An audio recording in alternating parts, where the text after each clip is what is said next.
with collective security. So one of the important scholars basically associated with collective security is Woodrow Wilson, the former American president Woodrow Wilson. He was the person who created the concept of collective security. Now, what is the meaning of collective security as envisaged by Woodrow Wilson? Woodrow Wilson said that collective security is a concept where all the states, they come together to establish an understanding. And that understanding is that if there is any one state attacked by any aggressor, all these states that have an understanding will try to retaliate against that state. So what is the idea here? The idea here is that if there is an attack on one country, all countries which are part of the collective security, they will undertake protection of that country which is attacked by giving it all military support and fighting for it also. Now, please understand one thing. This concept was something that is attributed to Woodrow Wilson. But in fact, Woodrow Wilson in his book has also mentioned that this concept is something that he has borrowed from Otto von Bismarck, the German leader. नाम आपने सबने सुना होगा Bismarck का. So Bismarck was actually the person who had created this concept, and Bismarck was the one who stated that collective security is crucial, and he was the one who basically created collective security agreements in Europe from 1870 onwards. Acha, now beta, the next important point to understand is what? If collective security is all about ensuring that there is a group of countries who have a understanding, and these group of countries have come together on some understanding, then there is also an important point to understand here कि these countries that come together on some understanding to help another country, in this sense, we say that collective security was the precursor to alliance formation.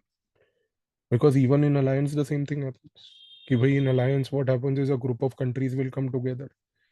They will become allies. They will try to protect each other from a common aggressor. So what we are trying to say is that collective security's intellectual precursor is basically alliance. And please understand, beta, another important thing now. Alliance, collective security are concepts that help us to maintain balance of power. By collective security was envisaged for what purpose? It was envisaged for the purpose of maintaining balance of power.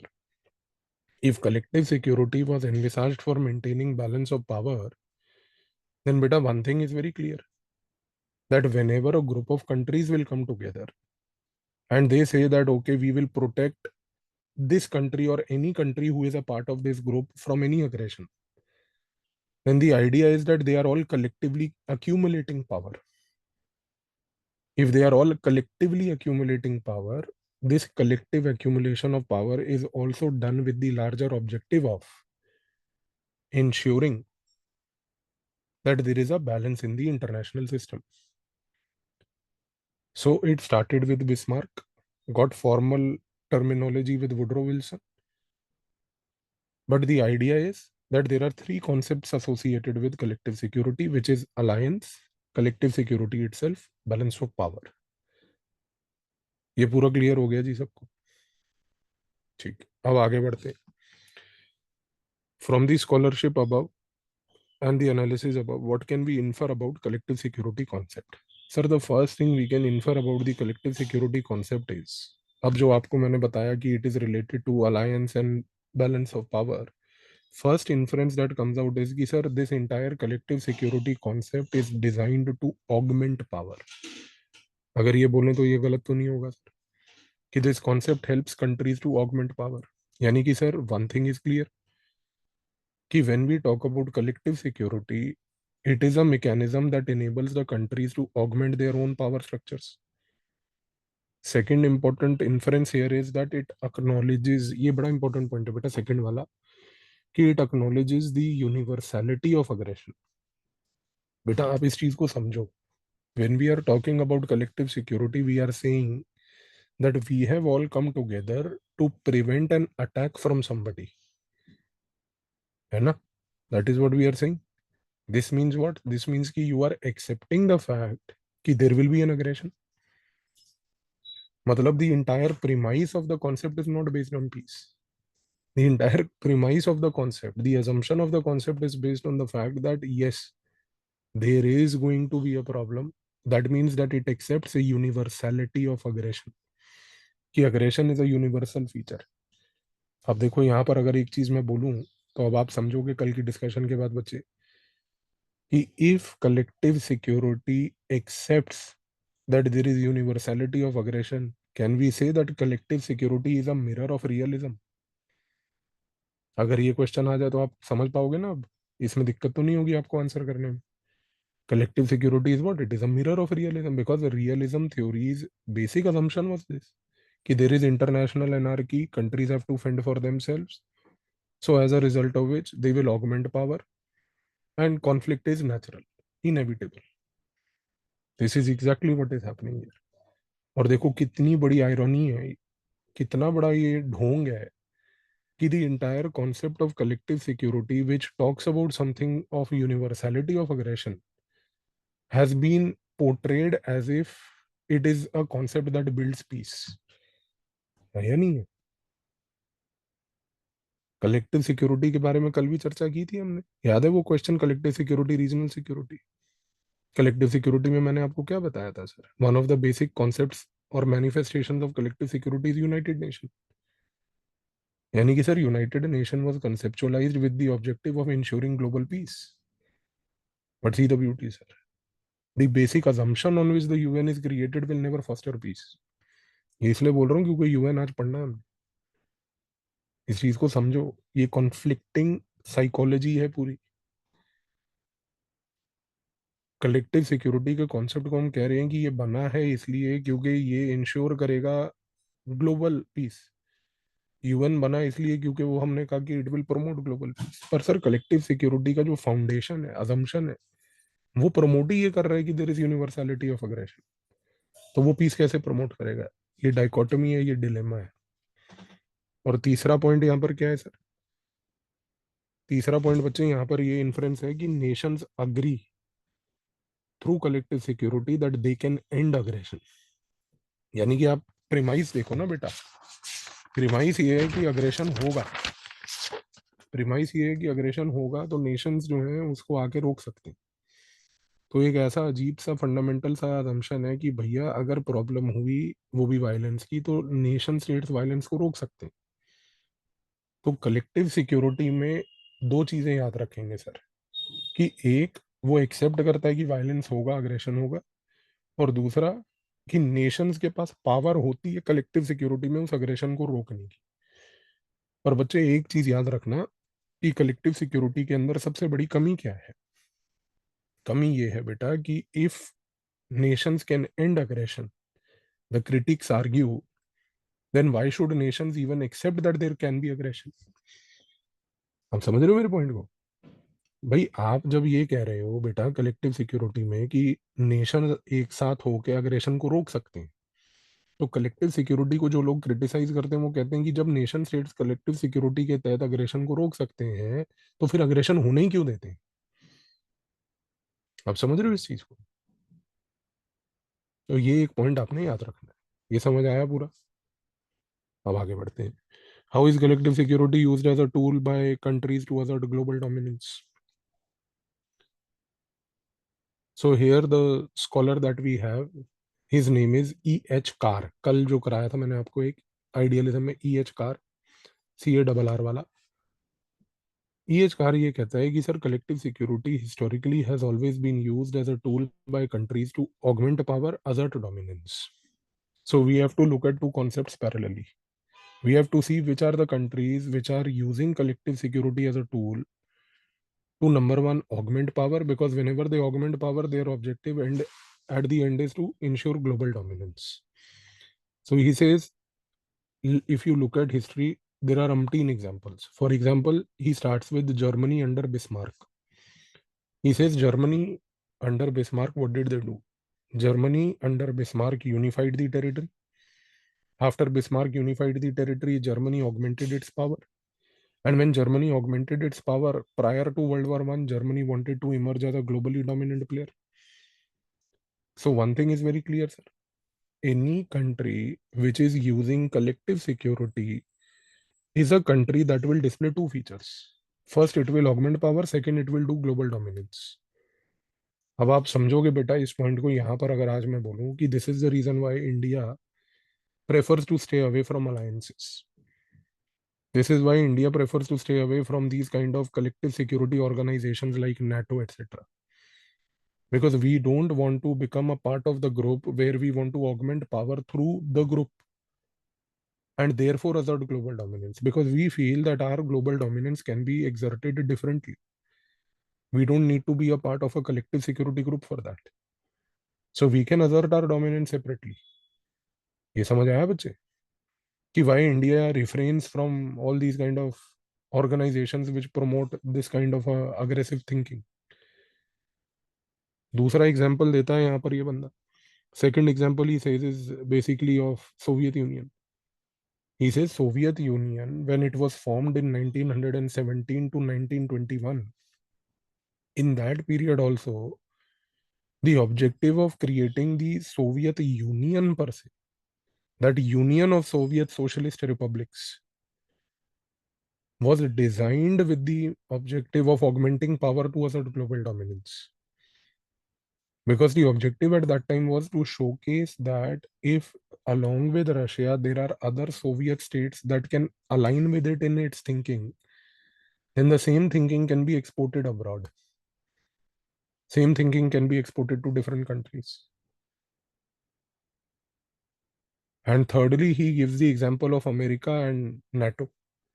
He says during the Cold War, USA's creation of NATO was driven with the same logic.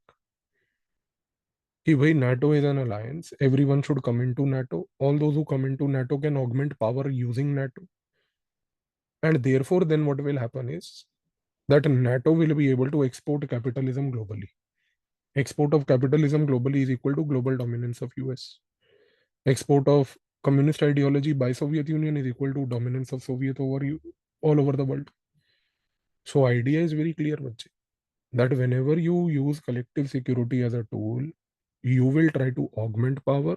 To augment power, you will try to display global dominance. ये clear हो गया thought process पूरा. अब आते हैं अगले point पे. Present a critical analysis of the collective security thesis. So, sir, critical analysis is given by a scholar whose name is Brian Hawking. Brian, B-R-I-A-N, Hawking, H-O-C-K-I-N-G. Brian Hawking. So, what does Brian Hawking say? Brian Hawking says कि sir, collective security idea is a paradoxical idea. He says why it is paradoxical is because those who speak about it, they say that see, it has been created for a noble purpose of ensuring peace. But the reality is that it is too idealistic. There is nothing noble about what collective security intends to achieve. It is too idealistic.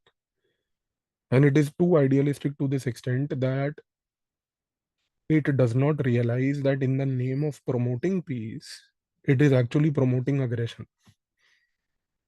That it does not realize this. That in the name of promoting peace, it ends up in promoting aggression and violence. He further says another important point, sir. He says that what happens as part of the collective security also is that it is based on a faulty assumption that all those who have come together, there is no aggressor within them. See, this is a very important point Brian is saying, sir. He says if you look at history, in history, Germany was the country, Bismarck-led Germany, who initiated the concept of collective security. But the problem is, Germany itself became the aggressor. So we do not know that the one who is promoting collective security, probably that one person doing that promotion could himself be the aggressor in the future. And he says it's not the case of Germany alone, sir. See the case of US. Throughout history, US has said that NATO is a part of collective security. And he says that, boss, NATO itself has been promoting collective security, but the core creator of NATO, that is US, has been the global aggressor. So he says that it is in this context we say that there is no noble reasoning in creating collective security. In fact, collective security should be seen as a promoter of aggression in the future. अब आप फिर इस चीज को समझो बच्चे, जो मैंने आपको अभी थोड़ी देर पहले बोला कि why India will never ever go for collective security type things, because India has that insecurity. We feel ki we do not know ki, boss, if we sit in a collective security club, who might be the aggressor? We might end up in getting branded that you are sitting with an aggressor. आप समझ रहे हो इस चीज को? So India, that is the reason why never joined NATO. That is why it never joined Soviet Union's alliance, and they never joined any other alliances, sub-alliances of NATO. And that is why India today has an allergic attitude towards the word called alliance. Because we know one thing, कि boss, all these collective security mechanisms, they appear something, but they manifest differently. अच्छा, अब अगर मैं एक line बोलूं बेटा, जो Brian Hawking अपनी रिसर्च में लिखता है, तो क्या आप समझोगे कि in this context of the discussion that we have done till now, can we make this one last conclusion कि collective security is a contested concept? ये पॉइंट समझ आ गया आपको? collective security is a contested concept. contested इसलिए ना बेटा, क्योंकि it says something, displays something.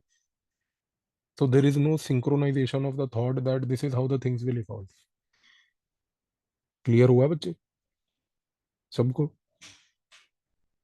चलो, अब आते हैं अगले क्वेश्चन पे बेटा. How did the concept of security emerge in international relations? Is it an amorphous concept? Explain with scholarship a comprehensive approach to national security. अब हम कलेक्टिव सिक्योरिटी छोड़ के अब सिक्योरिटी वर्ड पे आ गए हैं. तो here the thinker that we are going to use is Henry Kissinger. So Henry Kissinger, भाई साहब, किसिंजर ने कम से कम 12-13 किताबें लिखी हैं बेटा, और बहुत जबरदस्त किताबें हैं उसकी. और किसिंजर के साथ साथ ना एक व्यक्ति है, जॉन मियर शाइमर, वो भी अमेरिकन थिंकर है, किसिंजर की थिंकिंग वाला. तो उसकी भी किताबें अच्छी हैं. तो उनमें से अगर कुछ कभी पढ़ना होगा ना, तो मैं आपको सिलेक्टेड चैप्टर्स दूंगा पढ़ने के, तो वो आप पढ़ लेना. तो हेनरी किसिंजर से कि sir, security as a concept has emerged after the peace of Westphalia 1648. He says that 1648 onwards, when the peace of Westphalia came, security as a concept emerged. Then what happened is that Kant as a thinker came, and he also emphasized that states subordinate their national interest to a common good, and it will be ruled by international law. States will be subordinating their national interest to a common good. And not only they will subordinate their national interest to a common good, but they will also be ruled by international law. So this understanding of Kant plus the thought of Henry Kissinger, they tell us two important things. They say कि भाई, one important point to be understood here is कि sir, states have national interest, but for the states, national interest is subordinate to what is called as a common good. Common good word here used by Kant is global security. So he says that there is a global security which is promoted by international law. So see, Kant is going from bottom to up approach. He says there is a state has a national interest, but above the national interest is a common good. This is why Kant will never be able to support what realists say. Because realists क्या बोलेंगे कि no sir, national interest is supreme. Above that there is nothing. I can do a military fight for my national interest. Kant says कि no boss. When you are operating in an international system, you have to understand state will have national interest. National interest will be subordinate to a common good, and that common good is a global good. That global good, which is a common good, is global security and global peace. Kant says that you can achieve your national interest only when there is global peace. Only when there is global peace. Only when there is global security and global peace. Kant says कि you can achieve your national interest only when there is global peace. Only when there is global security and global peace. Only when there is global security and global peace. And how to ensure that there is global peace? Kant says that there is an international law. This is where Henry Kissinger says, ki boss, that international law that promotes global common good is what? That international law which promotes the global common good is global security. So global security ensures peace and stability. If global security ensures peace and stability, which is ensured through international law, then this allows the states to pursue national interest. ये concept समझ आया आपको? So Kant says कि sir, national interest is one part of the global community and international system. National interest can only be pursued when there is global security, because global security ensures peace and stability. So Kant basically very clearly argued कि boss, we need certain international rules, regulations, bodies. These international rules, regulation bodies will promote global peace, global security. Acha, Kant gave this thought. Henry Kissinger supported this idea. But then the problem came in this format, beta, कि when United Nations was born, UN was envisaged by few people as that instrument that will promote global peace and security. UN was envisaged as that instrument that will promote what is called as global international law for security. But this is where the problem came. This is where the problem came कि even though UN was created for that purpose, countries never accepted that UN is created for that purpose. Every country had a different idea. And that is what made this global concept of UN based security as amorphous. Amorphous word का मतलब पता है क्या होता है बेटा? Amorphous word का मतलब होता है कि it lacks definite ideas. It lacks definite ideas. Lacks definite ideas का मतलब क्या हुआ बेटा? कि भाई every country does not have a similar outlook towards global security. Because when we created UN, when we created that international organization based on the Kantian thought, कि there should be international law to regulate security to ensure peace stability. Every country in the world had a different approach towards it.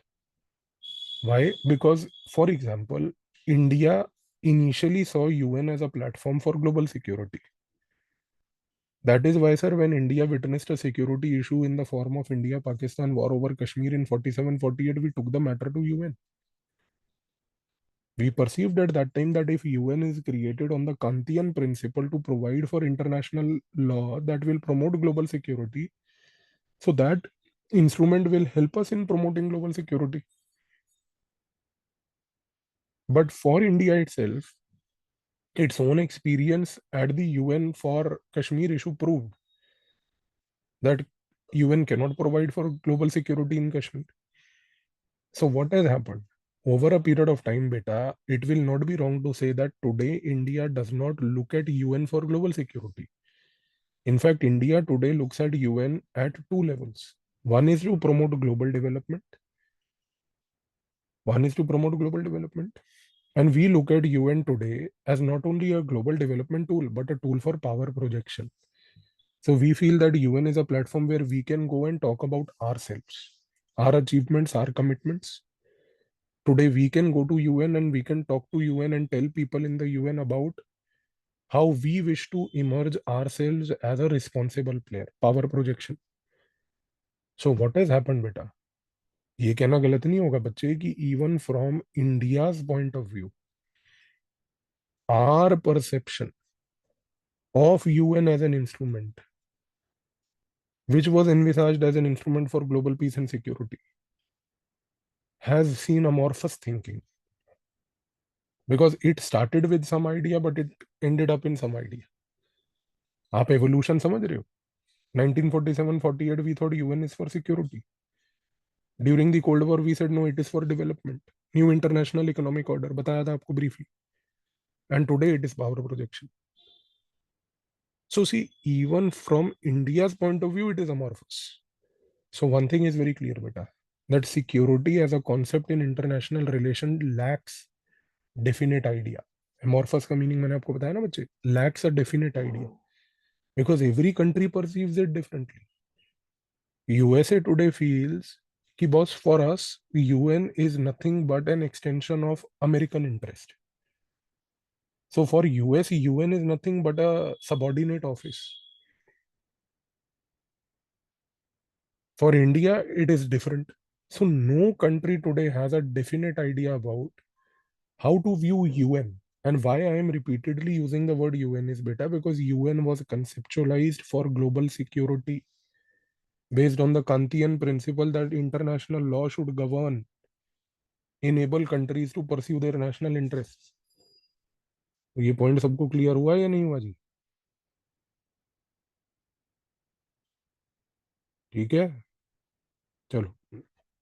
In the realm of national security and international relations, explain using scholarship the concept of power, military strength, and force.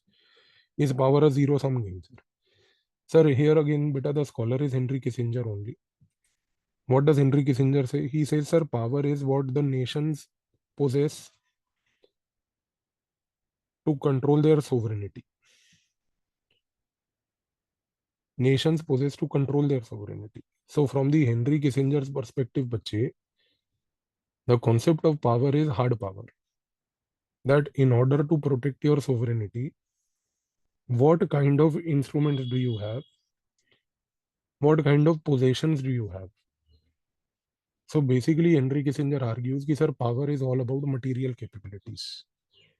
And these material capabilities are your economic and military strength. But this is where another problem lies. That what Henry Kissinger says might have been an idea for one part of the time in the world. But this idea is not common throughout the world. Why? Because, for example, today, according to Joseph Nye, NYE, power is not about economic or military power. Power is also about soft power. So here what we are trying to say is, sir, the word power itself is number one contested. Every country will define power their way. For America, if it is economic and military capability, then for India, it is soft power. Similarly, when we talk about military strength, sir, military strength basically means the capability of your forces,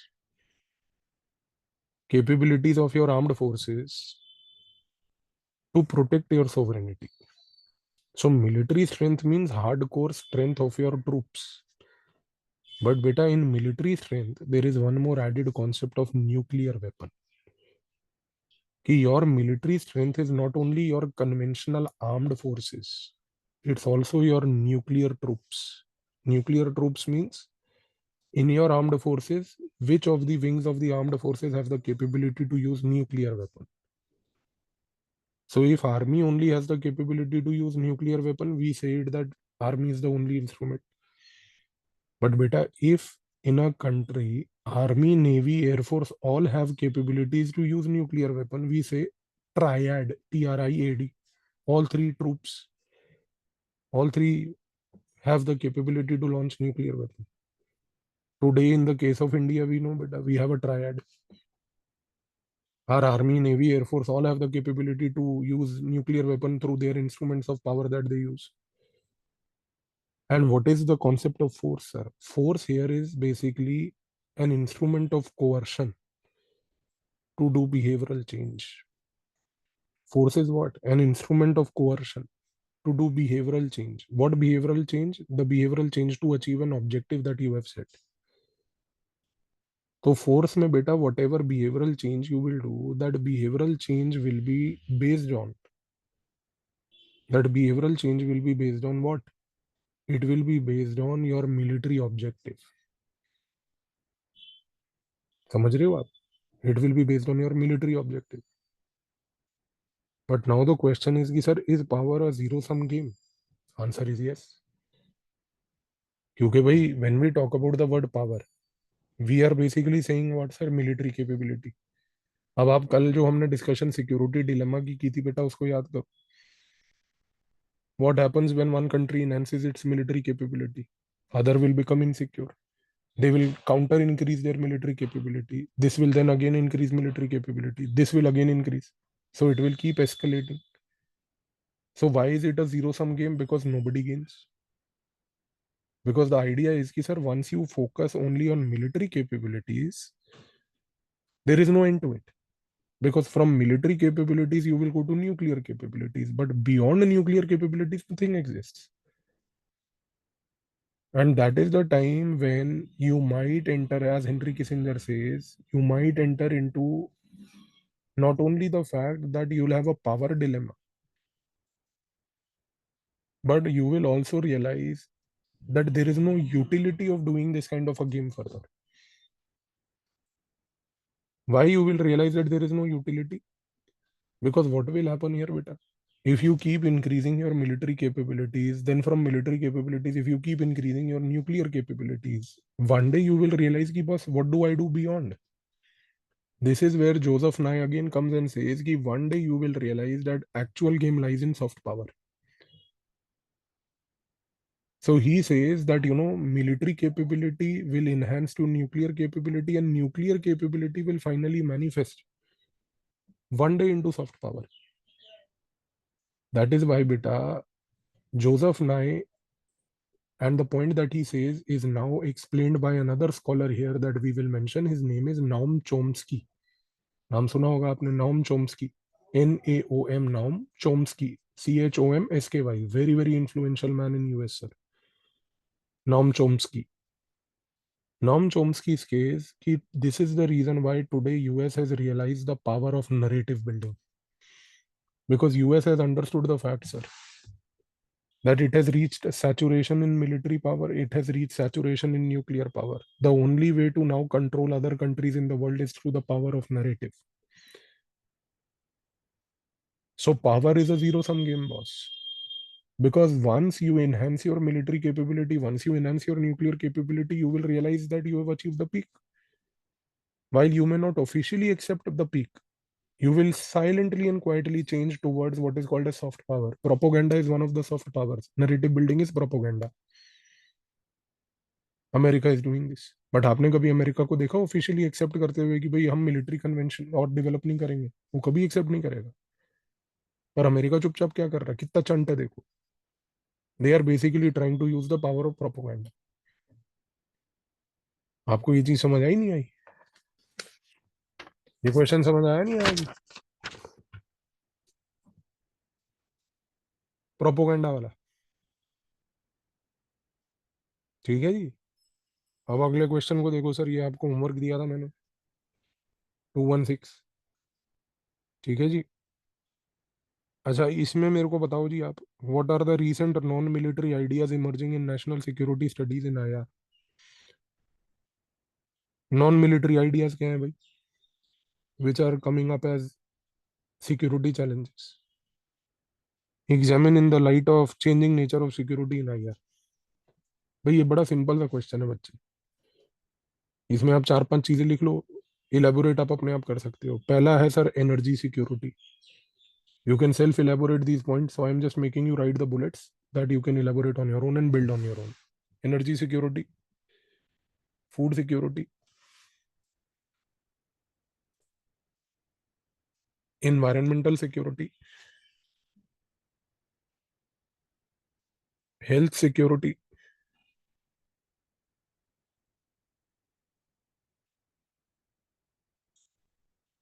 and other non-traditional items like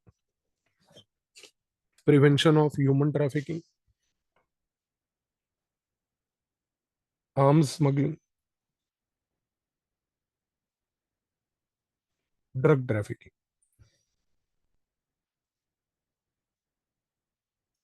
ठीक है जी. इनको अब आप अपने आप elaborate कर सकते हो. ये कोई इतना क्वेश्चन डिफिकल्ट तो है नहीं, कॉमन सी चीजें. तो ये क्लियर हो गया जी सबको. अब आते हैं अगले क्वेश्चन में बेटा, कि explain the realist security approach. हाँ, migration, demography, cyber, you can add many things you want.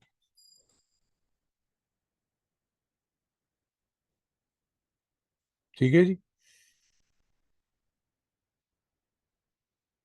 तो ये क्लियर हो गया सबको?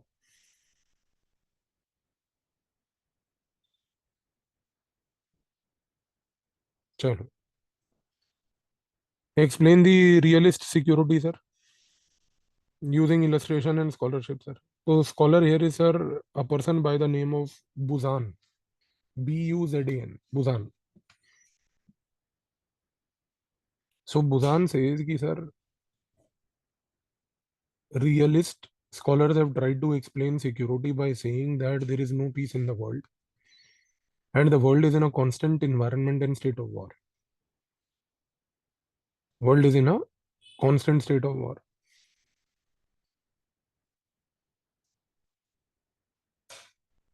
Now he says कि sir, in the perception of the realists, one thing is very clear कि sir, state is the main actor who has to ensure security, and this state, which is the main actor, will try to maximize their power.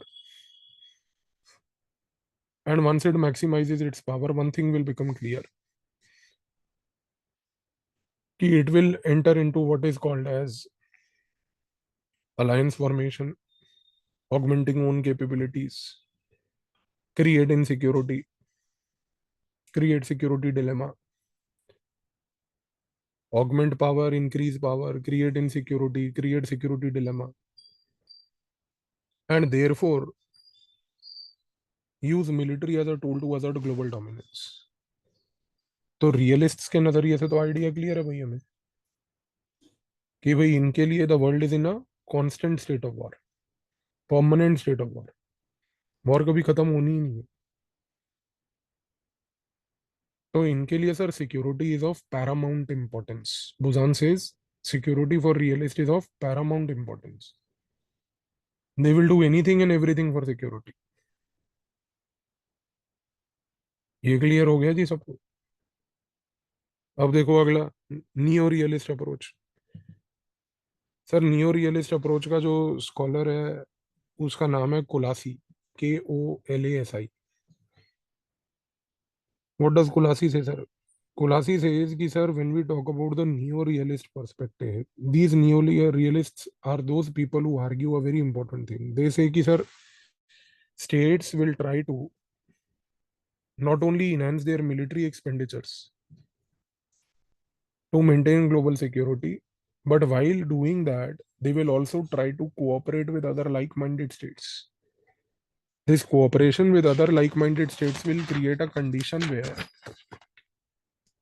what will happen is that they will be able to form larger alliances. But Kolasi says that what has happened in the global politics today is that seeing the countries create this kind of a global security based on alliances is not giving us global results.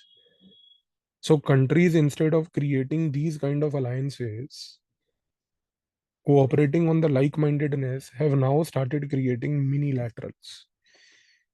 So neo-realists are the people who say कि sir, mini-laterals today are more effective. And he says that there is another name for mini-laterals that we use called regional security groups, RSGs, regional security groups. So he says that what has happened over a period of time is countries will do military expenditure to ensure security. But then they will witness an evolution. What is the evolution? Ki they will start with what is called as alliances. They will realize that alliances are not useful. Then they will gradually go for mini-laterals. And these mini-laterals might emerge in the form of later regional security groups. So Kolasi here explains the fact that see, NATO was one point of time one of the biggest groups in the world. But he says that NATO has mutated today. Mutated means it has split today. So today one of the mutated versions of NATO is what he calls as Indo-Pacific and Quad. One of the mutated versions of NATO is what he calls as AUKUS. So he says, beta ki Indo-Pacific, Quad and AUKUS are such groupings which today exist as mini-laterals. But in the future, he says, what is the future I see? कल आपको ये question homework में दिया था ना मैंने, future वाला एक क्वेश्चन अभी आगे आएगा, आज देखना. He says, Kolasi says कि while today Indo-Pacific, AUKUS and Quad exist as minilateral groupings, there is a high probability that these groupings in the near future will become a regional security group. Regional security group means what he's trying to say is कि sir, these minilaterals are new groups today, but they are not able to have consensus. Over a period of time in the next few years, the future of these groupings is कि sir, they will establish themselves as a regional security group. Regional security group here means that they will develop some commonalities on which they will all agree. India will also agree on few points, America will agree on few points, and that common thread which binds all these groups will be making these people a regional security group. तो ये याद रखना बच्चे, कल को quad Indo Pacific का कोई question आ जाए बेटा, ये चीज ध्यान से याद करके लिख लेना, कोलासी की थीसिस, कि अभी ये बने हैं पहली बात म्यूटेटेड अलायंसेस के मिनीलैटरल्स, आगे बनेंगे मिनीलैटरल से रीजनल सिक्योरिटी ग्रुप्स। ये एक एवोल्यूशनरी पाथ है। अगर आपसे कोई सिंपल शब्दों में भी ये पूछे ना बेटा कि क्वाड का क्या फ्यूचर है, तो बोलो कि sir quad is a mutated version of an alliance, alliances are no more successful, thus quad is equal to minilateral, quad is equal to minilateral is equal to in future regional security group. ये thought समझ आ गया सबको? Thinking clear हो गई सबको? चलो अगले क्वेश्चन पे आते हैं बच्चे। What is the security approach of the liberal theories, how do they secure a balance between liberty, security, use illustration and scholarship sir? So Robert की होने, लिबरल, रॉबर्ट की होने से कि sir idea is that global security is only possible when there is maximum liberty. Liberal ये कहते हैं कि साहब global security is only possible when there is promotion of liberty. Liberty is only possible when there is complex interdependence. Liberty is only possible when countries come together under a complex interdependence and ensure a very important thing, that is creation of a cobweb model.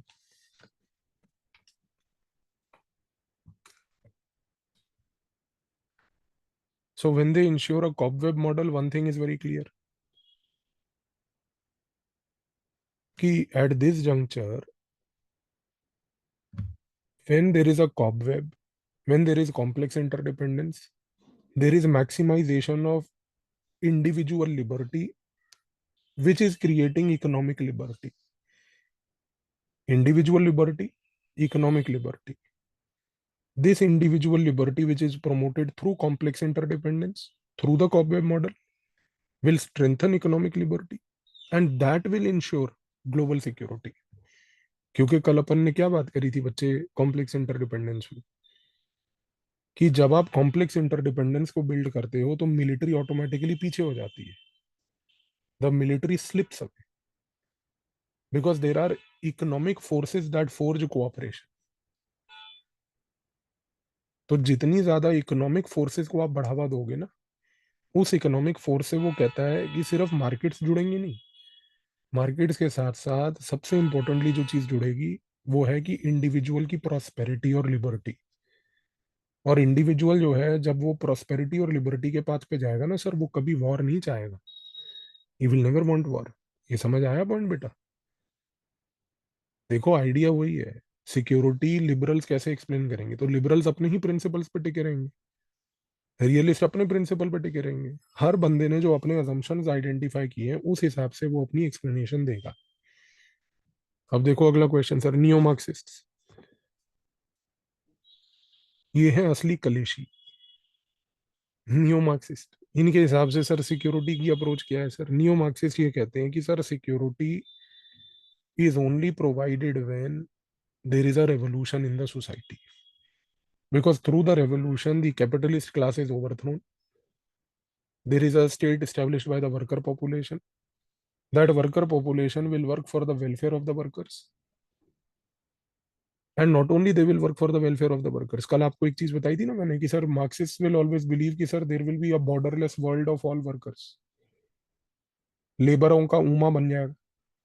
So this borderless world of all the workers will ensure cooperation amongst the global worker community. This will ensure not only cooperation amongst global labor community, but sir, global labor solidarity. So global labor solidarity will ensure what, sir? It will ensure one very important thing, that there is no need for security. Because when globally labor class dominates, it works for the welfare of the most downtrodden on the earth. So when there are no capitalists, there is no need for security. ये भी बड़ा ना flawed सा assumption है ये कह के कि भाई जब लेबर होंगे तो उनको सिक्योरिटी की आवश्यकता नहीं है। भाई लेबरों के बीच भी तो कलेश हो सकता है ना। इंसान बाय बर्थ कलेशी है। जैसे एरिस्टोटल ने कहा था ना कि भाई man by nature is a social animal. हम इंडिया में कहते हैं मैन बाय नेचर इज कलेशी एनिमल। पैदा हुआ है कलेश करने के लिए। तो ये अजम्पशन ले लेना कि भाई कैपिटलिस्ट हट जाएंगे, लेबर आ जाएगी, लेबर के बीच में कलेश नहीं होगा। मैं कह रहा हूँ लेबर वैसे ही सबसे बड़ी कलेशी होती है। तो इनका अजम्पशन ये है कि सर अगर लेबर क्लास का रूल आया तो सिक्योरिटी की लॉजिक की रिक्वायरमेंट ही नहीं है। ये सारी रिक्वायरमेंट इसलिए क्योंकि ये कैपिटलिस्ट का नरेटिव है कि सिक्योरिटी होनी चाहिए, वर्ल्ड में पीस होना चाहिए, स्टेबिलिटी। वो कहते हैं सर पीस स्टेबिलिटी का रूट कॉज है इनइक्वालिटी। इनइक्वालिटी हटाओ, सिक्योरिटी हटाओ, देश बचाओ। ये समझ आया जी?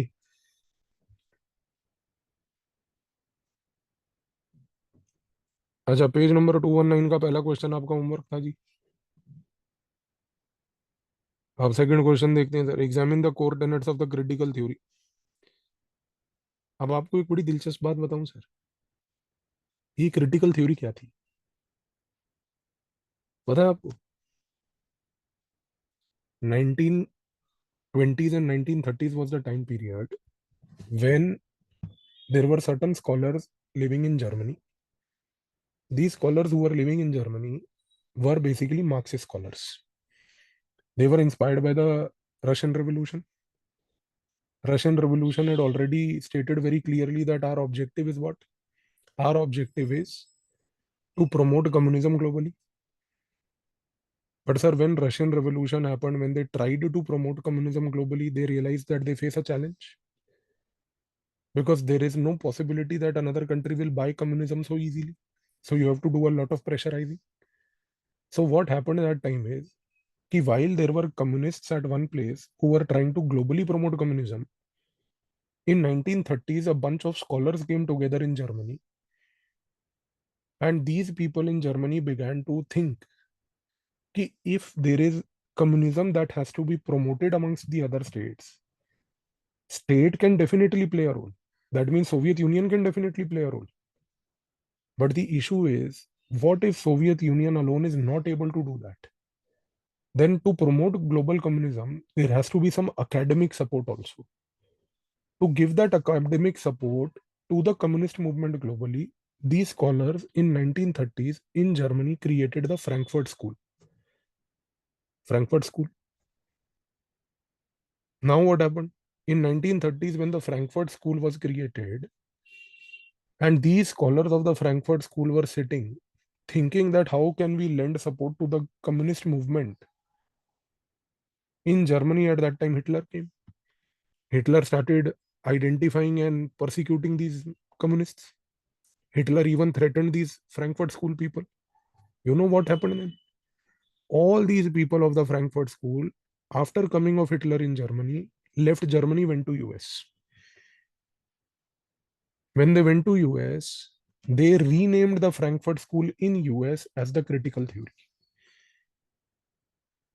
And then in US, they started championing the critical theory, which was nothing but the same Marxist agenda. And under the umbrella name of critical theory, they started now saying that the best way to support communists, to help promote communism, is to degrade culture, assault on the culture. So critical theory's basic premise is this: assault the culture of a state, assault the cultural thinking of the people of the state. It will pave way for communists to enter into that state. Because once people start questioning their culture, they start questioning all materialism with the culture. आप समझ रहे हो इस चीज को? Critical theory के Frankfurt school के India में बहुत लोग हैं सर. हमारे जवाहरलाल मौलाना नेहरू भी हैं उसी स्कूल ऑफ थॉट के. हमारी पूरी कांग्रेस पार्टी उसी स्कूल ऑफ थॉट की है सर. फ्रैंकफर्ट स्कूल और क्रिटिकल थ्योरी. अब आपको समझ आ रहा है वो परसों पैलेस्टीन का बैग लेके क्यों घूम रही थी? अब आपको समझ आ रहा है पिछले हफ्ते वो गाड़ी उठा के संभल चला गया था, पुलिस वालों से चांटे खा के वापस आया. सर ये हैं एक्सटेंशंस. आपको इन एक्सटेंशंस के बारे में और पढ़ना है ना, आप पढ़ो एजी नूरानी, ग्रेनविल ऑस्टिन, आप पढ़ो रोमिला थापर, आप पढ़ो सतीश चंद्रा, आप पढ़ो बीएल ग्रोवर, आप पढ़ो बिपिन चंद्रा. ये हैं सर सारे फ्रैंकफर्ट स्कूल क्रिटिकल थ्योरी के extensions in India. Complete assault on culture. आप समझ रहे हो इस चीज को? बेटा लेफ्टिस्ट तो यूएस में पहले दिन से थे. वो तो जब कम्युनिज्म स्टार्ट हुआ था तो वो वहां पहुंच गए थे. पर आप ये चीज समझ में आ रही है आपको? Frankfurt school becoming critical theory. Critical theory saying assault on culture. The best way to destroy the social security fabric of a state is destroy their culture. Best way. और इंडिया में इसके बड़े चैंपियन हैं जो मैंने आपको बताया. Kanhaiya Kumar is another example. Critical theory, assault on culture. तो ये चीज को समझो सर. इनका लार्जर ऑब्जेक्टिव एक ही है सर, कि sir destroy the security of the state by eroding the culture of a state. If people start questioning their culture, their tradition, what will happen are the consequences that people here will be in a position to destroy their own security. Why? Because they will have question mark on the credibility of the state. Sir जब आप किसी देश में जाके उसके culture को destroy करते हो ना सर, आप कल्चर को डिस्ट्रॉय करने के टाइम पे एक लेजिटिमेसी क्राइसिस क्रिएट करते हो. क्या लेजिटिमेसी क्राइसिस है? लेजिटिमेसी क्राइसिस यही है sir, people start questioning the sanctity of the state. India में आज की डेट में और क्या हो रहा है सर? ये जो चल रहा है पूरा नैरेटिव, कास्ट सेंसस कराएंगे, ब्राह्मणिकल सुप्रीमेसी है, ब्राह्मण जो हैं सर वो बेसिकली क्या है कि लोगों को असॉल्ट करते हैं. ये सारा जो नैरेटिव है ये क्या है? यही है. इसको अपने आसपास देखो सर, आपके आसपास रोज चल रहा है ये क्रिटिकल थ्योरी, फ्रैंकफर्ट स्कूल का म्यूटेशन. क्योंकि इनका ऑब्जेक्टिव सिंपल है sir, security of the state can be tackled the best way, Erode the culture of the state. Clear हुआ ये पॉइंट? बाकी sir Frankfurt school critical theory पूरी सर आपको पढ़ाएंगे डिटेल में, डोंट वरी. पहला टॉपिक है आपके पॉलिटिकल साइंस में, political theory, meaning, introduction and approaches. तो ये चीज क्लियर हुई थी. चलो अगले पे आते हैं सर, फेमिनिस्ट सिक्योरिटी अप्रोच. ये अलग ही कैटेगरी के लोग हैं फेमिनिस्ट. इनका जीवन में रोना नहीं खत्म होता. तो भाई यहाँ पर सर स्कॉलरशिप हियर इज हैना आरेंट सर. हैना आंटी है अपनी, हैना आरेंट. अब हैना क्या कहती है? हैना कहती है कि sir the concept of security is axiological. ये वर्ड देखो ऐसा बनाया इन्होंने आंटियों ने, एक्सियोलॉजिकल.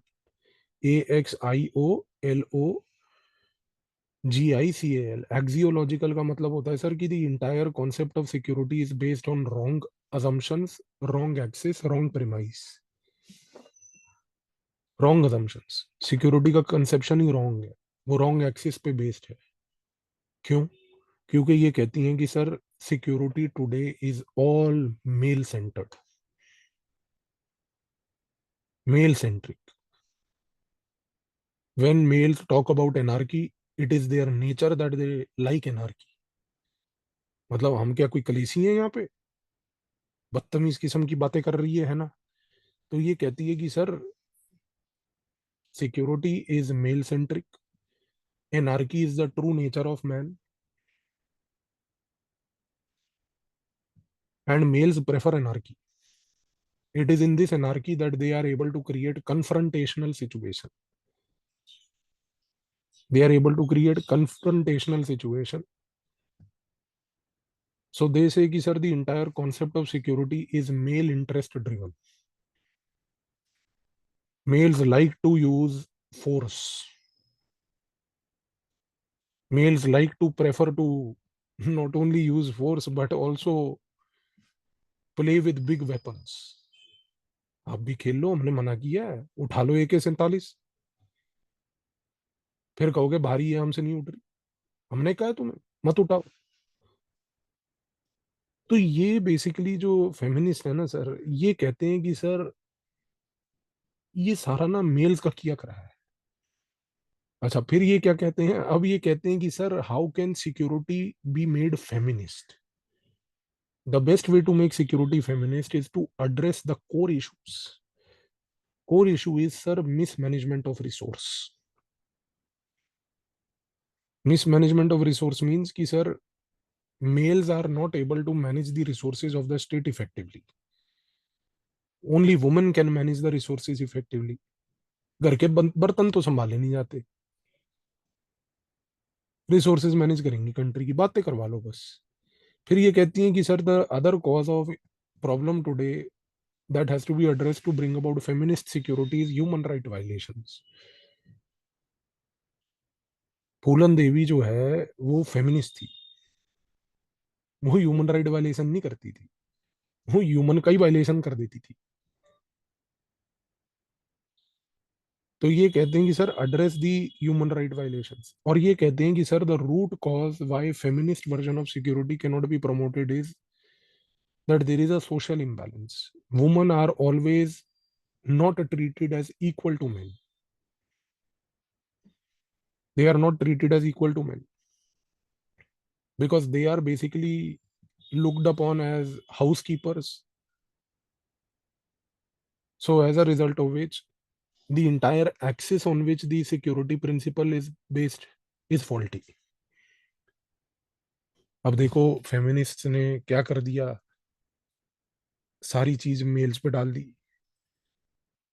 हर चीज को बोल दिया मेल्स ही रिस्पॉन्सिबल है.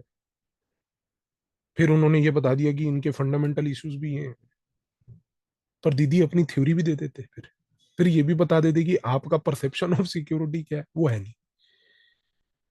है ना अरंड से जब ये पूछा गया कि then finally after criticising all this about males, how do feminists ensure security.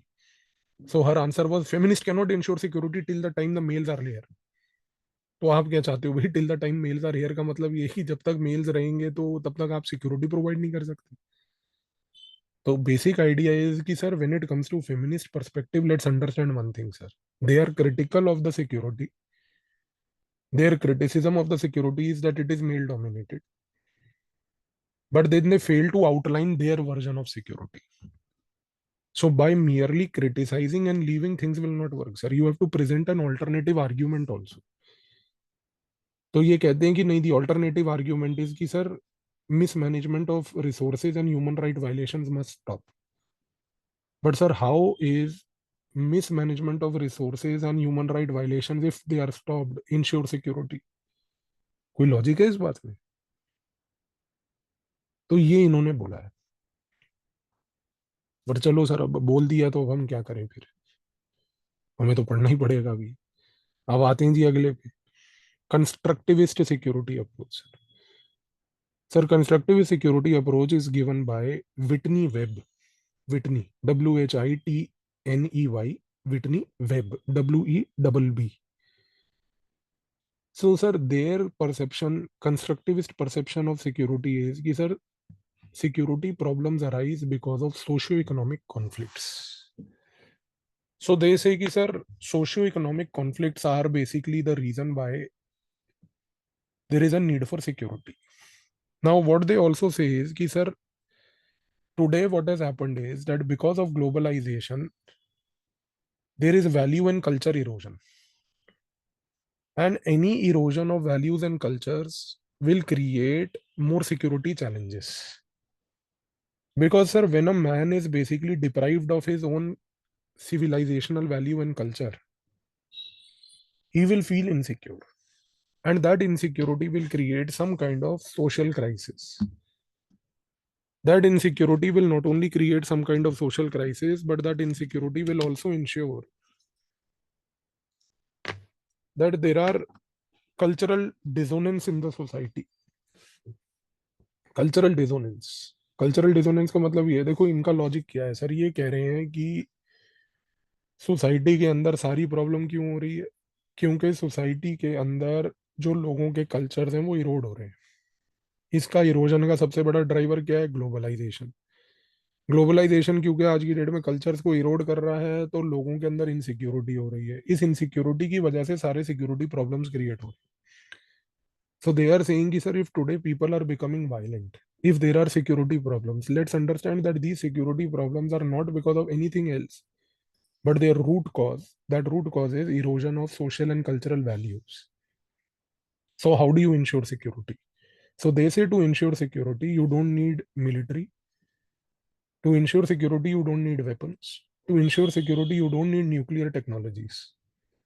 So how do you ensure security? They say that the best way to ensure security is to make sure that you focus on ethics, values, and improving the quality of life.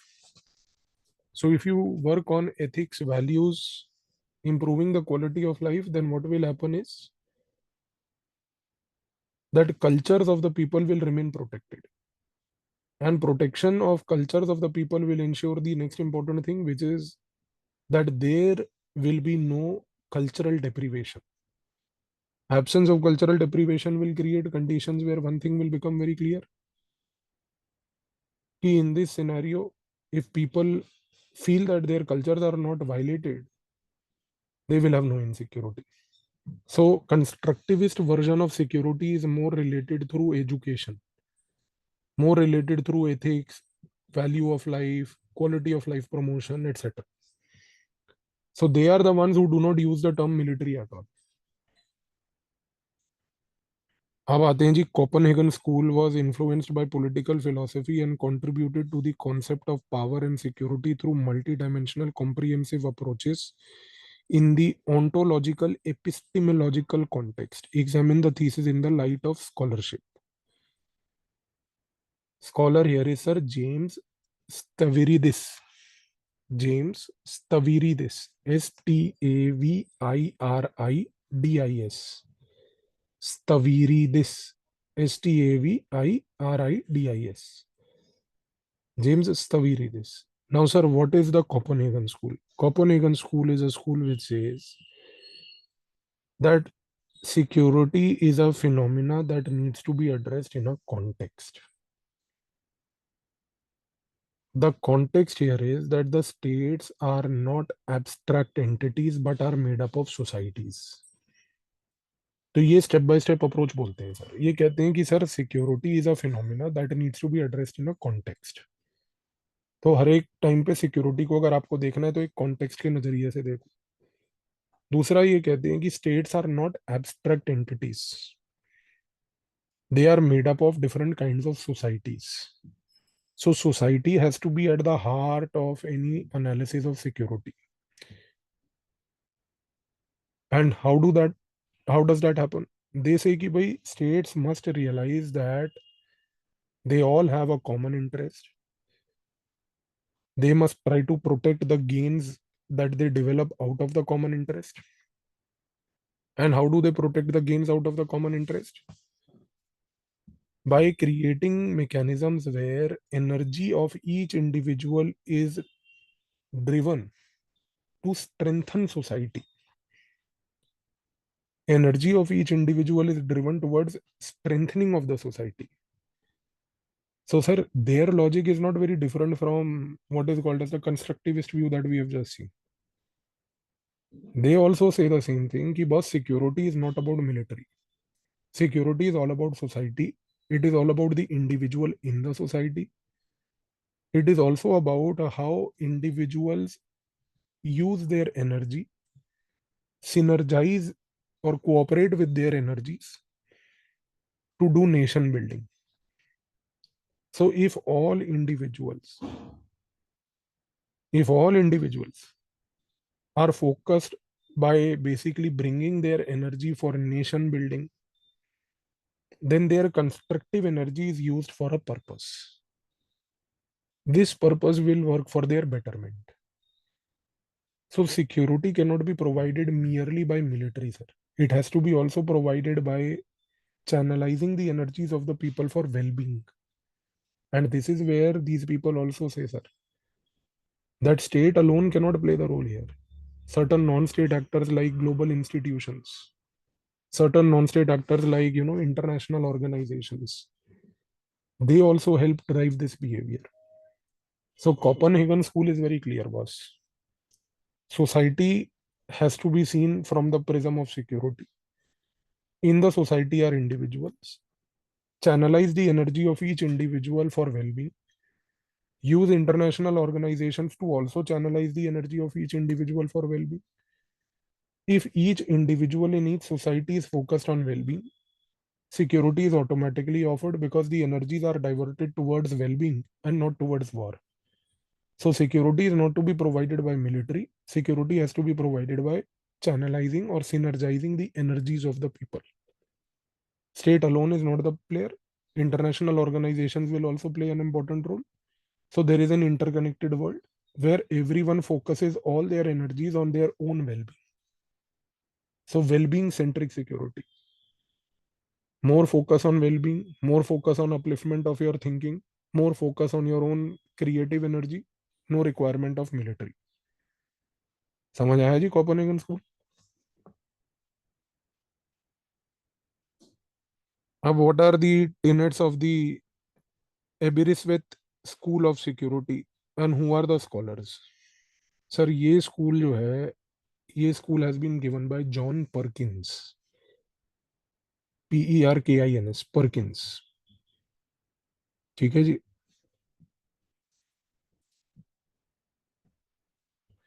They say कि sir security is not about military sir. Security is all about how you want to use the power of narrative to keep your domestic constituents happy. So they say कि security is all about narrative management. Security is all about how you try to convince your domestic constituents and how you want to keep them happy.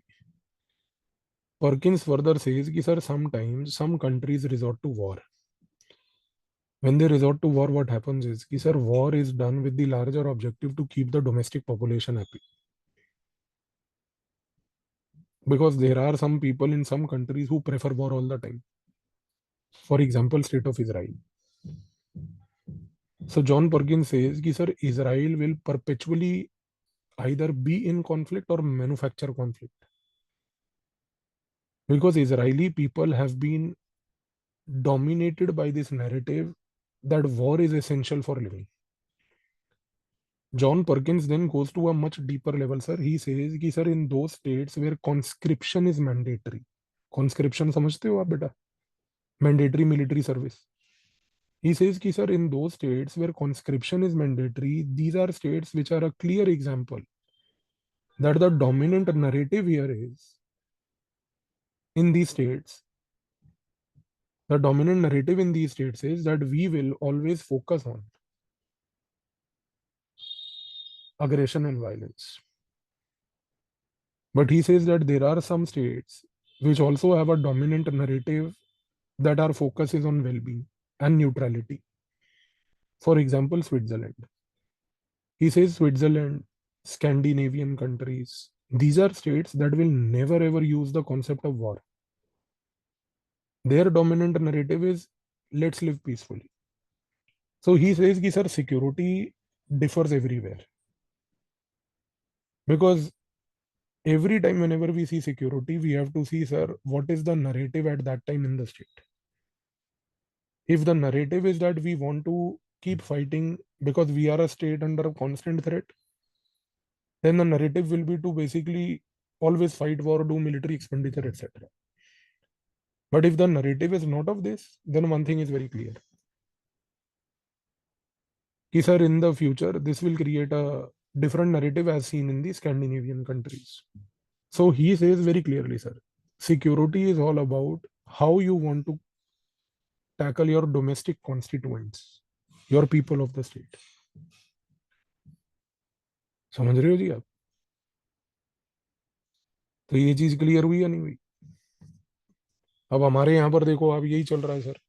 People of the state को जो है narrative ये चलाया जा रहा है कि नहीं लड़ाई करनी है, पाकिस्तान एक एनिमी है, चाइना एक एनिमी है, सारे एनिमी है हमारे, तो हमें वेपन बनाने ही बनाने हैं, वेपन लाने ही लाने हैं। तो इसीलिए मैंने आपको कल भी बोला था ना सर, जब हम कई हजार करोड़ के वेपन्स को इंपोर्ट करते हैं बाहर से, तो इंडिया में कोई क्वेश्चन रेज नहीं करता कि सर अनएम्प्लॉयमेंट घटाने के लिए आपके पास पैसा नहीं है, लेकिन 25,000 करोड़ के ड्रोन ले आए, क्या करने हैं तुम्हें भाई 25,000 करोड़ के ड्रोन? नहीं, वो जरूरत है हमारे को सिक्योरिटी। वो डोमिनेंट नैरेटिव बन गया ना सोसाइटी में सर, आपके मन में वो डाल दिया कि नैरेटिव यही है सर, खतरा है। आप समझ रहे हो?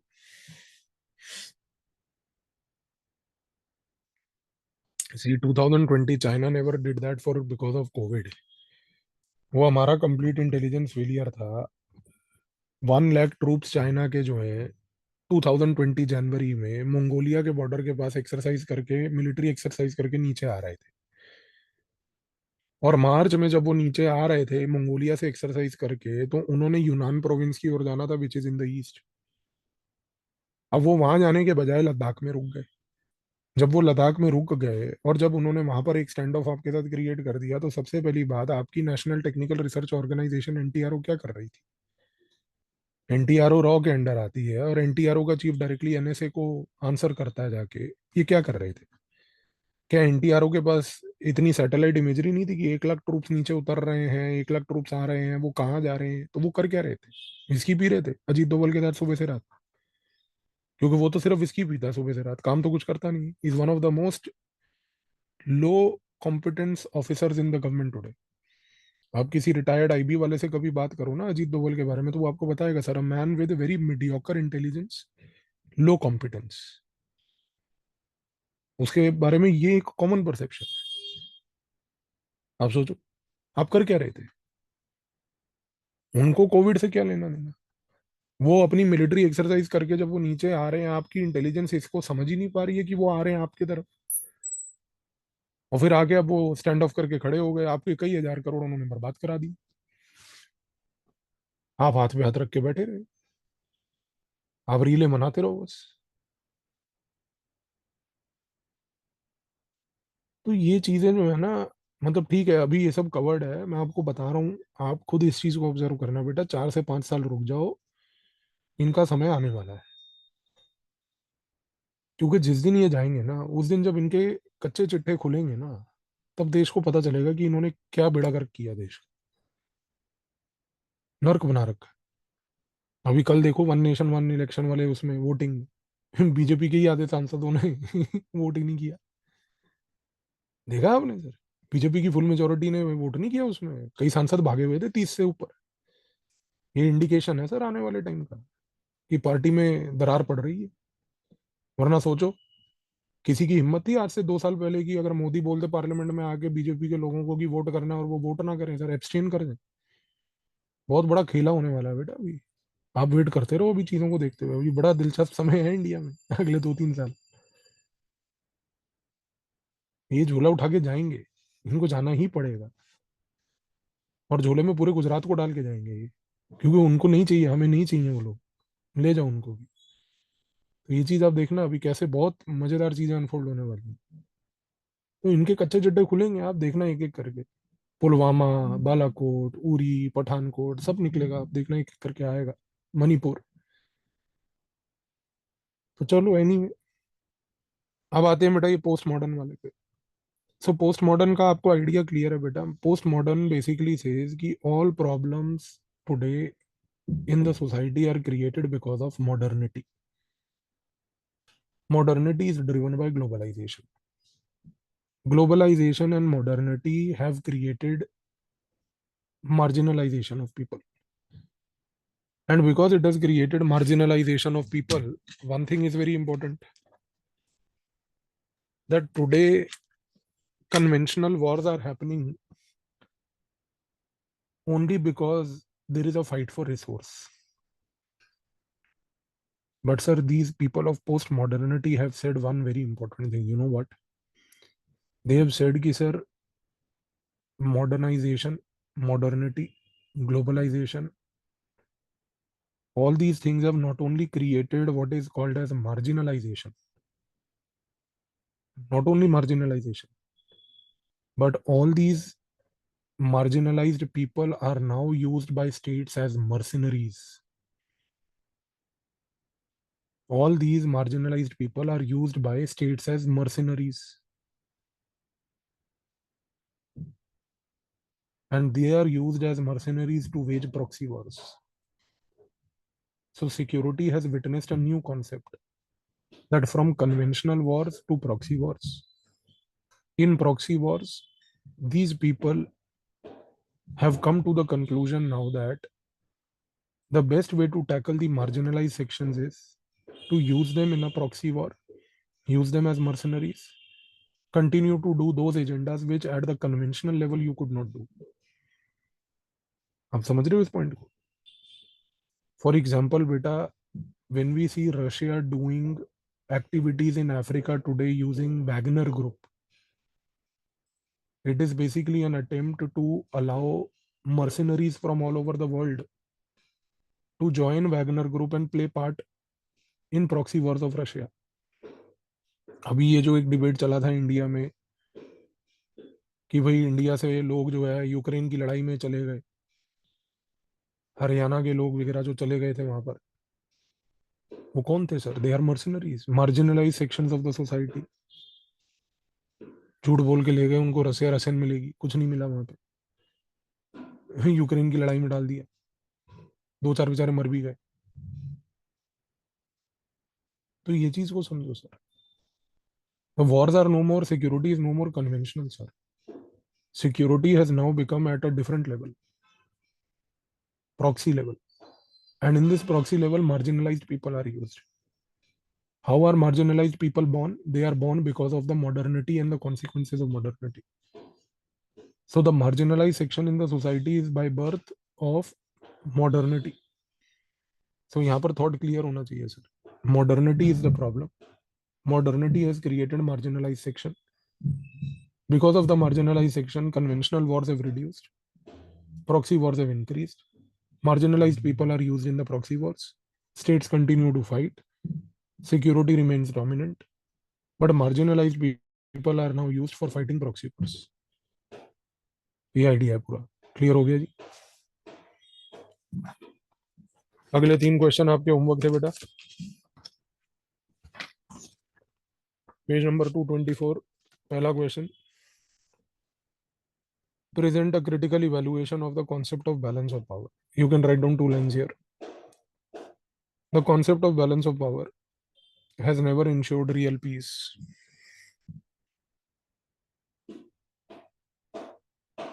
Has never ensured real peace because the states are not static. They are driven by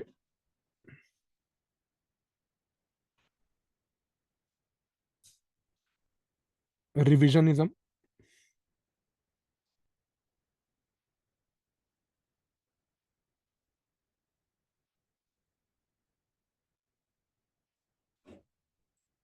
and continue to expand power.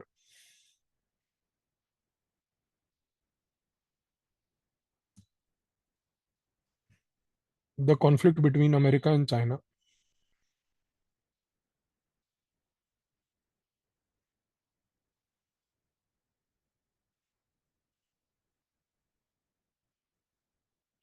because of the expansionism of China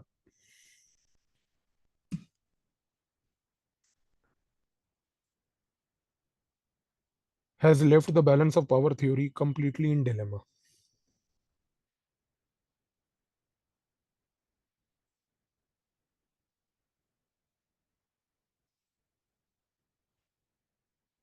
This is because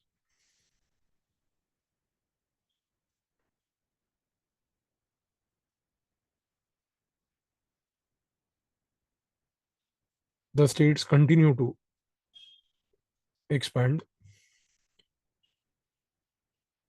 form minilaterals like Quad and AUKUS,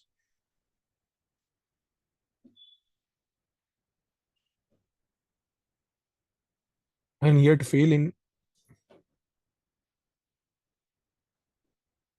providing balance of power.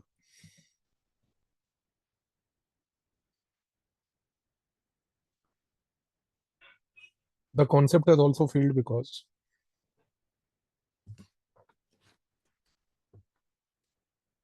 it has failed to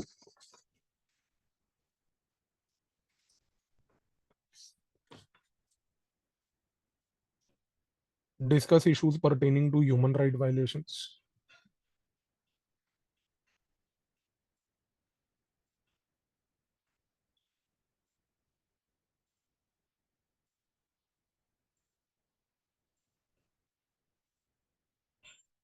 and does not incorporate any framework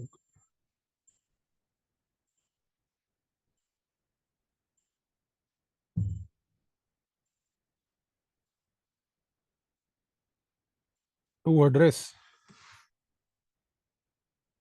the human right issues that have dominated the global politics in the recent times.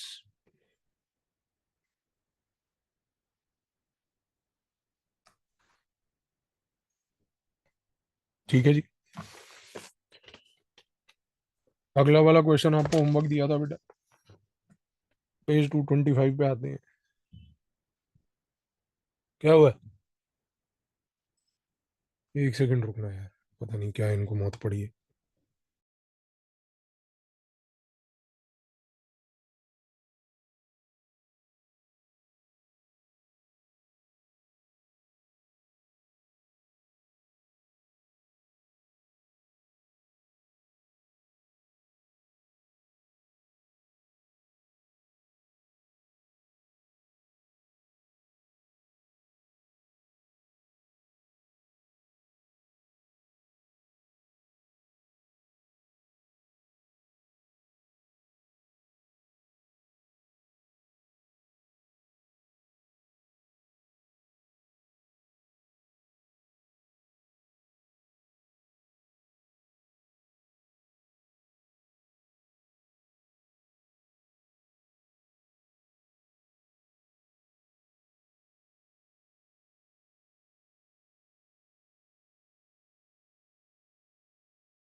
वो बाहर balcony में ना बंदर आ गया है, तो बंदर ने गमला गिरा दिया है. वो नीचे से एक बंदा जा रहा था, वो कह रहा है कि मेरे ऊपर गिर जाता. तो मैंने कहा भाई ऊपर देख के चलो, ऐसे थोड़ी होता है कि तुम मतलब मजे से चल रहे हो अपने हिसाब से. जब पता है तुम्हें ऊपर गमले पड़े हैं तो तुम्हारी नजर ऊपर होनी चाहिए. अब बंदर आ गए हैं तो हम क्या करें, हमने थोड़ी कोई घर में बंदर पाला है. बंदर आए हैं तो जाके अब मोदी जी को बोलो क्यों आए हैं ये? हमने वोट दिया, उनको बोलो बंदर हटाए यहाँ से. कह रहा है जी मेरे पे गिर जाता. मैं कहा गिर जाता तो तू मर जाता, और क्या इसमें, और क्या कर सकते हैं हम. मैं क्या करूं, गिर जाता तेरे पे तो यार. अजीब चीज है. मत चलो, घर से निकलना ही क्यों है, हम घर में नहीं बैठे, तुम भी घर पे बैठो. है लॉ एंड ऑर्डर, सब मजाक है जी. दिल्ली में तो बकवास जगह है. चलो जी अगले क्वेश्चन पे आते हैं बेटा, 225 पेज नंबर पे. What is deterrence? तो बेटा deterrence basically has to be seen through two concepts. There is one concept of deterrence, one concept of compellence. तो वो दोनों देखते हैं. पहले होता है deterrence. Deterrence means to deter. Deter means to discourage. Deter, discourage. Discourage, deter means to restrain. Restrain means to prevent someone to do an unwanted action. So deterrence comes from the idea that A state must possess a capability to prevent another state to do an action it does not want it to do. So deterrence means कि you have such capability, you have such capacity that you can basically restrain the other state, prevent the other state to do an activity that you do not want to happen. So in this context, deterrence is all about stopping an action from another state. But sir, deterrence is a very big thing. Because देखो sir यहाँ पे क्या हो रहा है, you are using your military capabilities to prevent another state to take an action. That means कि sir, other state must fear your capability. Because other state must live in that constant state of fear that if I display this behavior, then such a behavior that I may display may lead the other state to use its military capability to again mold my behavior. So deterrence is not only a fear-based concept, sir. Deterrence is a concept that ensures highest level of security. Because through deterrence, you can basically try to warn the other state of dire consequences if a state displays some behavior. But sir, मैंने आपको क्या बोला ना बेटा, deterrence has to be seen with another concept called compellence. COMPELLANCE, compellence. Compellence here basically means that a state has the capacity to force an actor to display a specific behavior. That means, sir, you may compel the other state that you have to do this. And if you don't do this, then I might use my military power to make you do this. So compellence is to compel to take action. Deterrence is to ensure that it does not take the action. फर्क समझ आया जी दोनों में? Compellence is where you are forcing them to take action because of your military might. Deterrence is you basically tell them not to take action because of your military might. So, sir, in either of the scenario, the objective is beta very clear. It's all about convincing another state to display a specific behavior, positive, negative, based on your military might. Based on your military might. So today, अगर हम बोले बेटा तो India has deterrence over Pakistan, but not compellence over Pakistan. अगर मैं ये point बोलूं समझ आ रहा है आपको? India has deterrence because India can tell Pakistan कि if you do any mischievous activity against us, using the grey area of our nuclear doctrine, अगर हमें इंटेलिजेंस मिल गई कि तुम्हारे मन में ख्याल आया है कि तुम न्यूक्लियर वेपन लॉन्च करोगे, भाई साहब हमारे यहाँ मन की बात करने वाला लौंडा है, बहुत पकड़ के मारेगा तुम्हें. इस चीज को समझो. लेकिन हम अगर कहें compellence, can India use its nuclear military might to compel Pakistan to dismantle Lashkar e Taiba? No, we can not do that. अब समझ रहे हो फर्क को sir? So India has the capability of deterrence, lacks the capability of compellence. अब question ये उठता है कि sir how do you build capability of compellence? Sir capability of compellence is built with symmetric powers, not when the other state uses asymmetric tools. Because when the other state uses asymmetric tools, sir, it can always deny the existence of the same. और यही करता है पाकिस्तान. पाकिस्तान को बोलो लश्कर ए तैयबा पे तू action ले, वो कहेगा लश्कर ए तैयबा है ही. हम कहेंगे कि हाफिज सईद को अरेस्ट कर, ऐसा कोई है ही नहीं. तो एसिमेट्री में नहीं काम करेगा सर, सिमेट्रिकल लेवल पे काम करेगा. फर्क समझ रहे हो? तो deterrence always has to be studied with compellence. ये दोनों कॉन्सेप्ट क्लियर हो गए जी? अब अगला क्वेश्चन देखो sir, what is denial versus punishment thesis in deterrence sir? Explain using scholarship sir. Scholar here is Thomas shelling. Thomas shelling, very influential person sir in the international relations. Thomas Schelling. Thomas Schelling says कि sir, denial means that you deter by making success unlikely. Denial, sir. You do deterrence by making the success of an activity of the other unlikely. So denial का मतलब यहाँ पे हुआ कि sir you can always deter the other party by telling कि boss if you do this there are going to be dire consequences. For example, sir, you deny Pakistan the opportunity to use their nuclear weapon by saying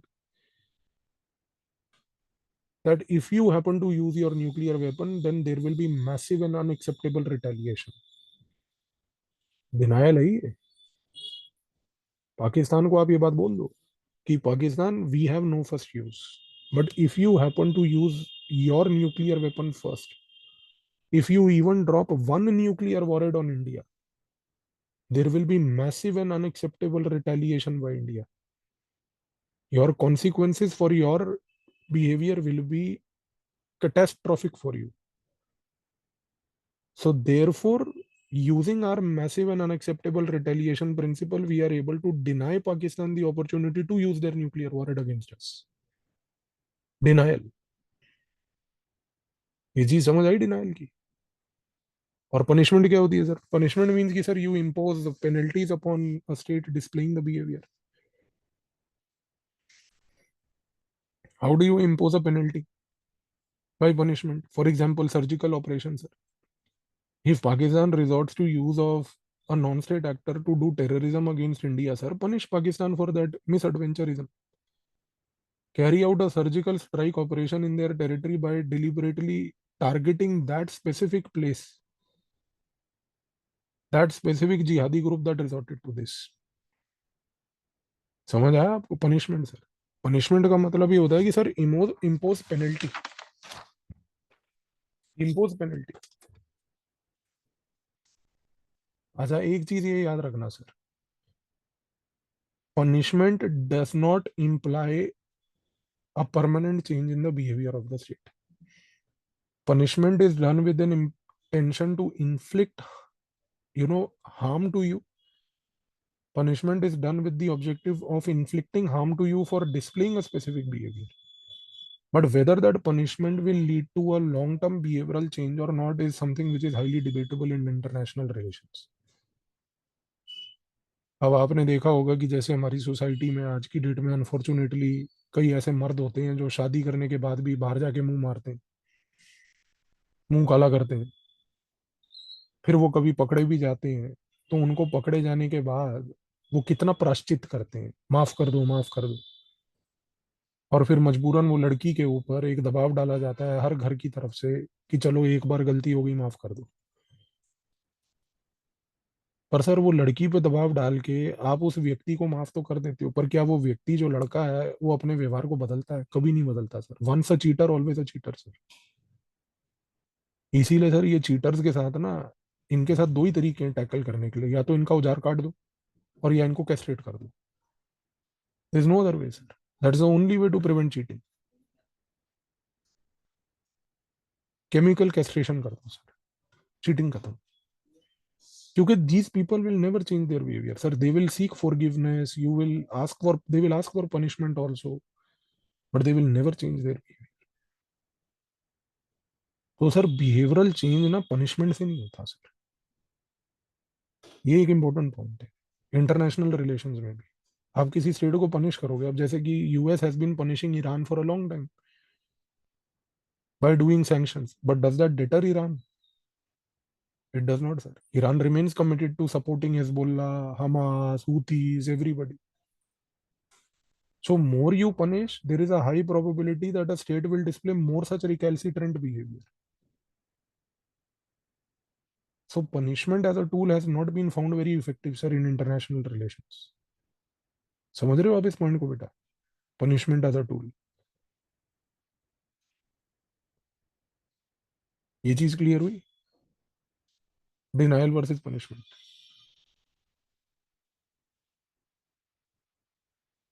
तो ये आपको याद रखना. अब आते हैं जी अगले पे sir. What is direct deterrence versus extended deterrence? Explain with scholarship and example sir.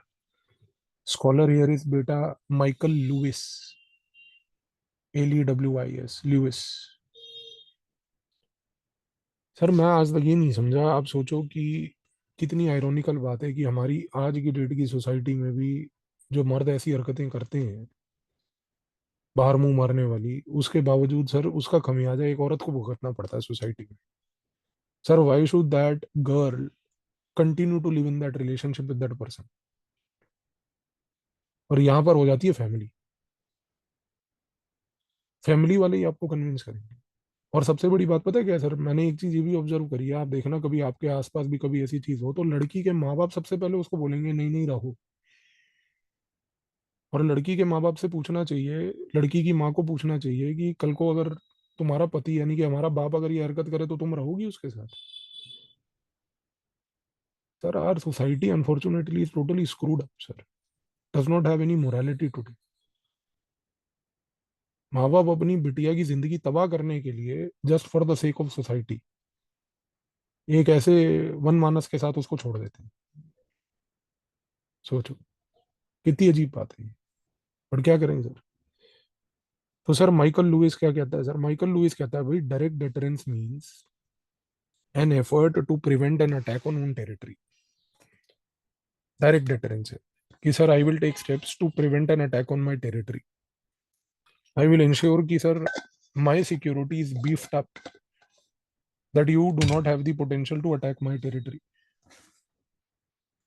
भाई for example India working upon comprehensive integrated border management system, CIBMS, comprehensive integrated border management system with Pakistan on the Indo पाक boundary. Comprehensive integrated border management system is basically a tool of direct deterrence by India, where India is able to ensure one thing ki sir, it ensures that Pakistan does not resort to any kind of aggression over our territory. Therefore, we deter or prevent attacks on our territory. But then, what is extended deterrence? Extended deterrence means you try to basically discourage an attack by engaging with a third party. Extended deterrence. You engage with a third party and prevent an attack on your territory. For example, India working with Bhutan to ensure that Doklam Plateau is not used by China to target India. समझ आया? India working with Bhutan to ensure that they do not use the Doklam Plateau territory to target India. या for that matter अभी जो recent हुआ, India working with the Kachin rebels, India working with the Arakan army to ensure that Bangladesh does not allow Myanmar territory to target India. Myanmar में 2 provinces हैं बेटा. आज ना शाम को क्लास के बाद मैं एक वीडियो बनाऊंगा अराकन आर्मी वाला इशू के ऊपर, और वो जो दूसरा चैनल है ना फालतू वाला मेरा, उस पे वो वीडियो डालूंगा. तो हो सके तो उस वीडियो को देख लेना, ठीक है जी?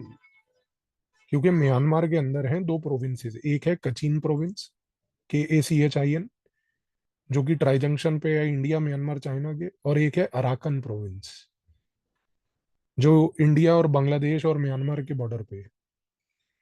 बांग्लादेश म्यांमार का डायरेक्ट बॉर्डर है, वो लैंड बॉर्डर है 240 किलोमीटर का. तो India engaging with these third territories. समझ में आई ये चीज आपको? To ensure that in the future they don't basically target us. Clear हुआ जी ये? चलो अब आते हैं sir, what is general versus immediate thesis of deterrence sir. Illustrate with scholarship and example. Scholar here is Alexander George. Alexander George क्या कहता है सर? वो कहता है कि sir general deterrence means a persistent effort to prevent unwanted action. Persistent effort means a long term effort to prevent an unwanted action, but in a non crisis situation. So, sir, general deterrence is used when there is no crisis. And even when there is no crisis happening, you basically carry out persistent efforts to prevent another party to do any behavior on you. For example, sir, India uses general deterrence with respect to Pakistan. Abhi, there is no crisis happening between India and Pakistan, but that does not mean that India should not do deterrence for Pakistan. Sir, India still is remaining active inside Pakistan, gathering intelligence from Pakistan to ensure that in the long run, Pakistan does not use any of their non-state actors to threaten us. So it's a continuous practice when there is no crisis. Then comes the immediate deterrence. Sir, immediate deterrence is, sir, ki taking action to prevent a specific crisis that may happen because of a spark. Immediate deterrence. Taking some steps to ensure that when there is a crisis, it does not escalate further. For example, sir, when India carries out a surgical strike on Pakistan, after carrying out the surgical strike, sir, India immediately activates all columns of its armed forces along the Indo-Pak border to ensure that after the surgical strike, the Pakistani military does not escalate the conflict further. So our military is activated all across the boundary to remain active as part of immediate deterrence that this crisis should not lead to escalation. तो ये clear हुए दोनों बच्चे, general versus immediate दोनों easy हैं. अब आते हैं अगले पे sir, narrow versus broad. Scholar here is Richard Smoke. Richard Smoke क्या कहता है sir? Narrow deterrence mean sir use of military tools to ensure deterrence. use of military tools. So India has always used military tools to ensure deterrence against China by building up of border infrastructure, development of intercontinental ballistic missiles, development of missiles that can target the Chinese economic centers. So these are basically military tools. ICBMs हो गए, missiles that directly tackle or target the Chinese economic centers. ये हो गया narrow, क्योंकि यहाँ पर सिर्फ military tool का प्रयोग है. पर जब इसका ऑपोजिट होता है ब्रॉड. ब्रॉड में बहुत सारी स्ट्रेटेजीज आती हैं to ensure deterrence. For example, one is influence operations. Influence operations are called non kinetic operations. Non kinetic मतलब ये होता है कि सर यहाँ पे you use the strategy of propaganda. You use the strategy of propaganda to alter the behaviour of states, alter the social fabric of the people. Similarly, sir, under the broad, there is another example of, let's say, economic sanctions. You sanction a country with the larger objective to ensure deterrence against certain specific activities they do. And third is, sir, propaganda. Propaganda is done directly to discredit a state. Influence operation में, sir, the focus is on subverting the population. Influence operation और propaganda में फर्क है बच्चे. Influence operation is primarily to subvert the population. तो वो long term होता है. And propaganda is generally short term, because propaganda is all about discrediting the state. For example, India Canada recently, where Canada has been discrediting India by saying कि भाई तुमने आके हमारे यहाँ पे निज्जर को मारा. हाँ मारा, क्या उखाड़ लेगा? दोबारा आएंगे, एक एक खालिस्तानी को मारेंगे. जो करना है कर ले. क्या कर लेगा तू? वो जगमीत सिंह जिम्मी को भी मार देंगे. और बोल, वो प्राइम मिनिस्टर बनने की सोच रहा है ना, प्राइम मिनिस्टर मार देंगे तुम्हारा. कर चुके हैं हरकतें हम पहले भी, अपने यहाँ पर भी, वहां पे भी करेंगे. तो इशू ये है ना सर कि ये जो टाइप का प्रोपोगेंडा है, ये किसी को फायदा नहीं देगा। तो ये चीज आपको समझनी है। ये क्लियर हो गया जी। अब अगला है बेटा, what is the local balance of force thesis explain with scholarship. Scholar is sir Richard Lebow, LEBOW, Richard Lebow. Richard Lebo says कि sir local balance of force thesis means that you basically identify domestic fault lines of a state, and after identifying domestic fault lines of a state, play with those domestic fault lines. Play with those domestic fault lines. How do you do that? By internally weakening a state. So, sir, for example, Pakistan using domestic fault lines of Hindu-Muslim discord in India.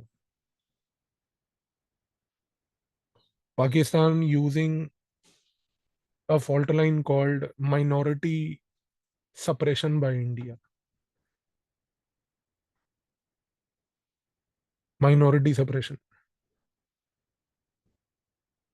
और ये fault line ना sir हर जगह पे manifest भी करती है। आपने देखा होगा, जैसे अभी ये कांग्रेस वाले इतना चिल्ला रहे थे, मोदी रिजर्वेशन के खिलाफ है, वो रिजर्वेशन छीन लेगा, SC ST को उनका हक नहीं मिल रहा। सर SC ST को उनका हक नहीं मिल रहा, तो आप जो है, आपकी ये जो कॉन्स्टिट्युएंसी थी बरेली की, रायबरेली एंड ऑल, तो यहाँ से आपने पंडित को क्यों लड़ाया सर? आप एक SC खड़ा कर देते। अगर आपको इतना ही SC STs के लिए वो था, तो आप एक कैंडिडेट खड़ा कर देते। वो तो नहीं हुआ। नहीं, इंडिया में माइनॉरिटीज पे सप्रेशन हो रहा है। Sir Congress party at least should not talk about suppression on minorities when they have carried out genocide on the Sikh minorities in India.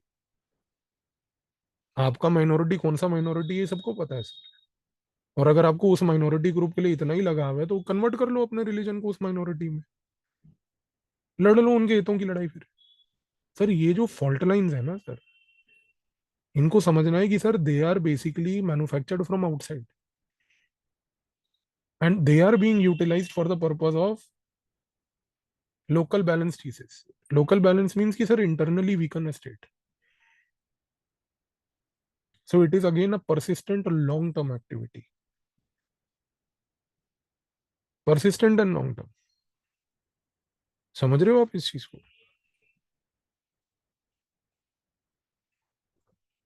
अब आते हैं जी अगले पे, sir what is the dominant variable thesis. Sir dominant variable thesis is given by George Perkovich. कल भी पढ़ा था इनके बारे में, जॉर्ज पर्कोविच।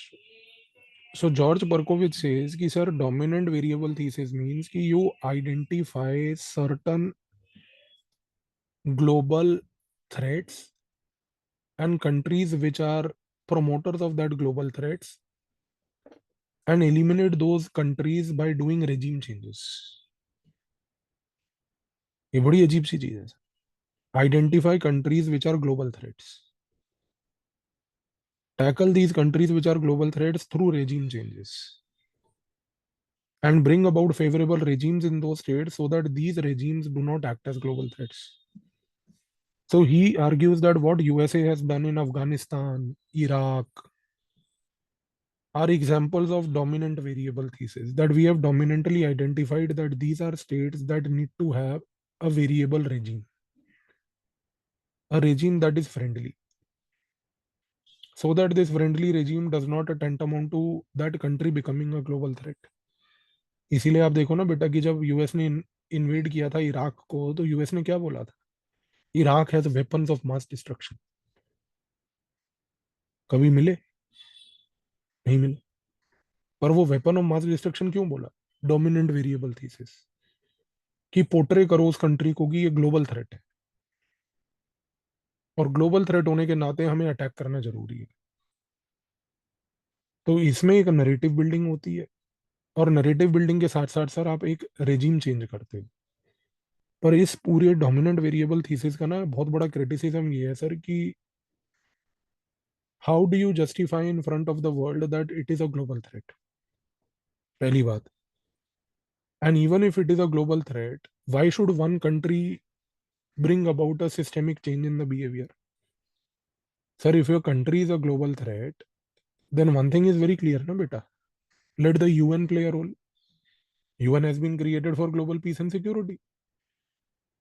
सर अगर इराक के पास वेपन ऑफ मास डिस्ट्रक्शन थे तो sir international atomic energy agency को आने देते, उसके इंस्पेक्टर आते, इंस्पेक्ट करते इराक को, अगर मिलते WMD तो उनको डिसमेंटल कर दे। तो यहाँ पर सबसे बड़ा क्रिटिसिज्म ये है सर कि ये बोला जाता है कि dominant variable thesis of deterrence is used to perpetuate हेगेमनी।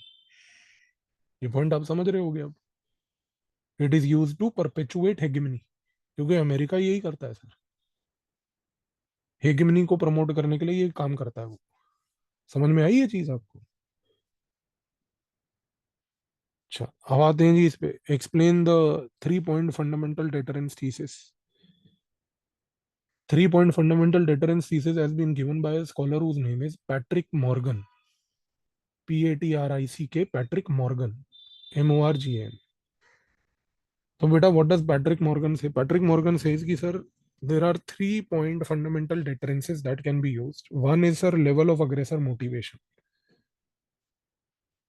So you decide deterrence on the principle of what is the level of aggression of the other party.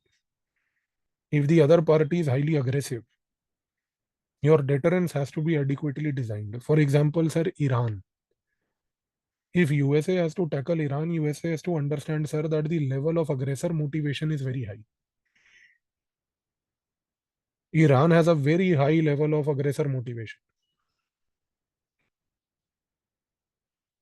Second thing is, sir, ki what is the action that the defender will take? So your deterrence has to be based on this principle, sir. Ki if you try to do an activity to deter that other country to do something, you must also be prepared that the other country will also take some actions to nullify your deterrence. So what steps could they take, sir? You have to visualize and plan them in advance.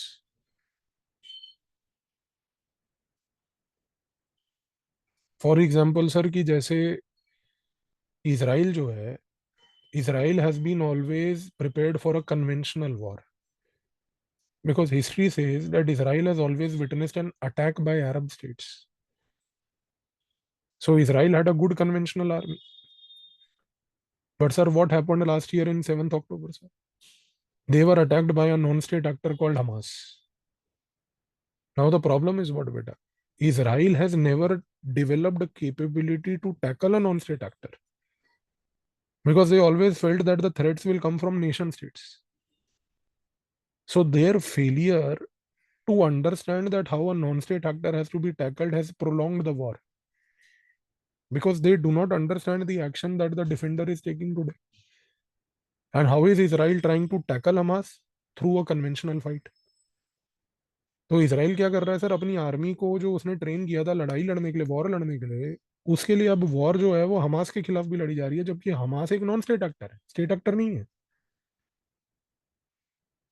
आप अपनी army जिसको train किया आपने एक state actor से लड़ने के लिए, अब उसको एक नॉन स्टेट एक्टर पे लड़ाई लड़ने के लिए लगा रहे हो, तो सर कैजुअलिटी हाई होगी होगी, जो इसराइल में हो रहा है,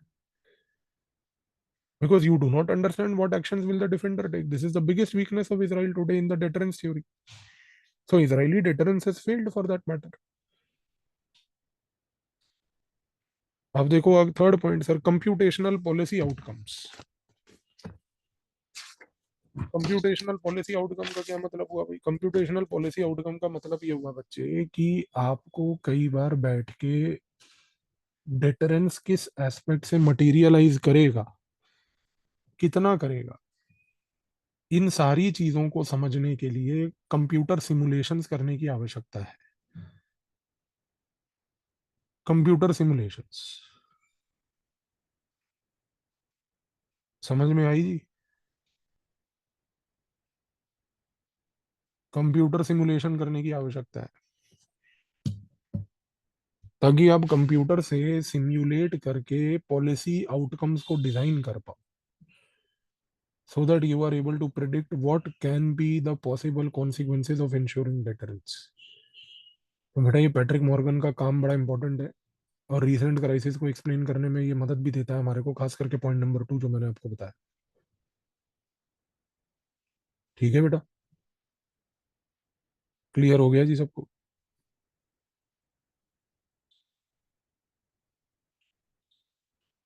आगे बढ़े। अब आते हैं जी, explain the relevance of regionalism in world politics. तो बेटा रीजनलिज्म एक टॉपिक है जो हम ऑलरेडी पढ़ चुके हैं, तो यहाँ पर ज़्यादा दिमाग अब नहीं लगेगा, अनलेस कि जब हम रीजनल ग्रुपिंग्स पे आए तो वहाँ थोड़ा आपको पढ़ना पड़ेगा। तो यहाँ पर पहले तो आप पहले क्वेश्चन में लिख लो।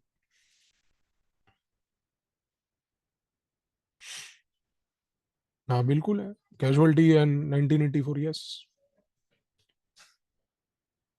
तो यहाँ पर लिख लो जी, पहले क्वेश्चन में बेटा 2 लाइनें लिख लो। According to Buzan and Dent, Buzan BUZAN, Dent DENT, according to Buzan and Dent, regionalism means a region with global significance in international politics.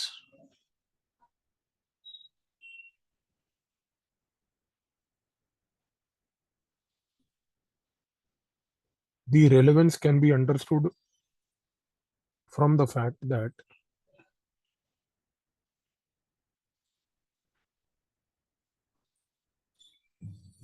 a region might have a construct based on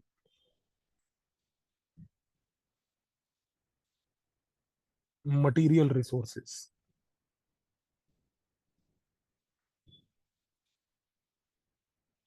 For instance, ASEAN comes under this category.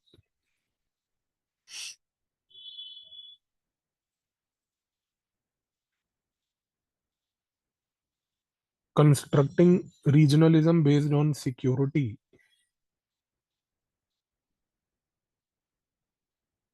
is viewed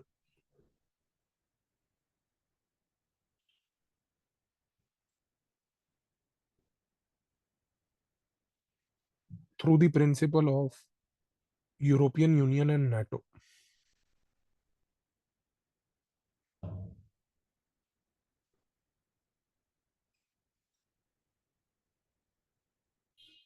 To analyze the relevance of regionalism,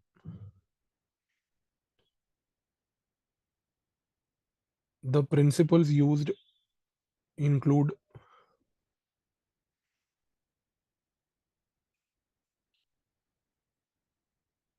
material cooperation,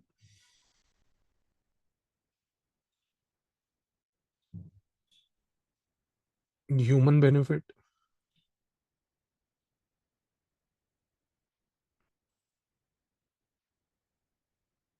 and regional security.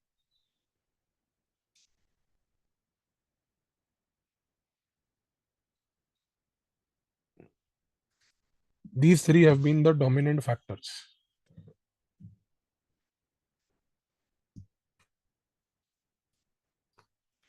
that explain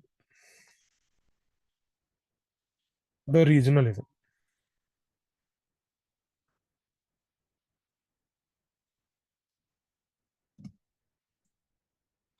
ठीक है जी, अब आते हैं जी बेटा अगले question पे। Use the scholarship, trace the theoretical origin of regionalism of EU and ASEAN. So sir, here the scholarship is of Amitav Acharya. Amitav V. TAV. Amitav Acharya. He says that when we look at EU basically क्या है sir? It is a grouping where countries have come together on what is called as a common national interest. That common national interest is a shared identity of each European country. That they all have a shared identity. And more important is कि sir, that common national interest is that there will be a collective will to collectively engage with the world. So EU has that collective will, where the collective will is that we will collectively come together to engage with the world to enhance our national interest. And sir, the creation of EU can be explained, as Amitav Acharya says, that fragmented EU states lack power. Collective states have more power. So the driving force behind European Union is that fragmentism in international politics is not right. Fragmentation of international politics. Fragmentation of states in international politics. So how do you work upon it, sir? The best way to work upon it is collectively come together, fuse your national interests, then bargain. So EU is more an identity-centric project. EU is more a collective identity project based on shared values. ये चीज आपको समझ आई? See how is it different from ASEAN now? Amitav Acharya says कि sir, ASEAN is a non-war community. A very important point, non-war community. He says that if EU was born out of fragmentation fear, कि fragmented we fall, together we rise, then ASEAN is born out of a non-war community, which means कि ASEAN very clearly said, for us, coming together because of fragmentation is not the reason. We are not coming together because we are fragmented. We are not coming together because individually we don't want to fight a war, we will not be able to fight a war. He says ASEAN has come together on the principle and premise of economic integration. And when we say economic integration, it is that we will make for the world, produce for the world.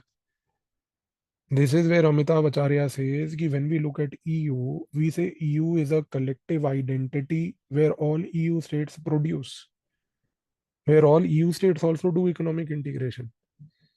But sir, the reason why EU was created is different from the reason why ASEAN is created. EU was created for the fear of fragmented polity and lack of individual will. Whereas, beta, when it comes to ASEAN, ASEAN was created for a different reason. ASEAN was created to promote economic integration, make for the world. And he further says that ASEAN does not have any kind of political issues because despite political divergences, economic cooperation is the key. This is the case with ASEAN, not with EU. In EU, political congruence is important. Political congruence means that having a democratic political system is important. EU places a lot of emphasis upon democracy, sir. ASEAN says that, sir, politically you can be different. And even if you are politically different, we can still cooperate with each other because our focus is economic integration. So we are not here for war. We are not here for politics. We are here for economics. फर्क समझ आ रहा है EU ASEAN में sir? अगला point देखो कितना important है sir. ASEAN countries, Amitav Acharya says, have developed the ASEAN way of solving problems. The ASEAN way of solving problems is कि sir, let's discuss regional problems regionally. Let's not take them internationally. Let's not isolate countries for regional problems. ASEAN says कि boss, if we have a regional issue, if we have problem between two ASEAN states, they can talk to each other and solve. This is not the case, Amitav Acharya says, with EU, because he says कि sir, in EU there is a different thing. In EU the problem is कि sir, if there is a problem between EU states, there is always a threat of European Union as an entity to eject that state from you. Eject means remove that state from you. So that means कि sir, there is always a sword on the states of EU, sir. If any EU member today goes on to support Russia, EU will remove that state from the European Union, sir. It will not say कि okay, if you want to support Russia, it's your issue. You sit down with them and talk to them, whatever your issue is.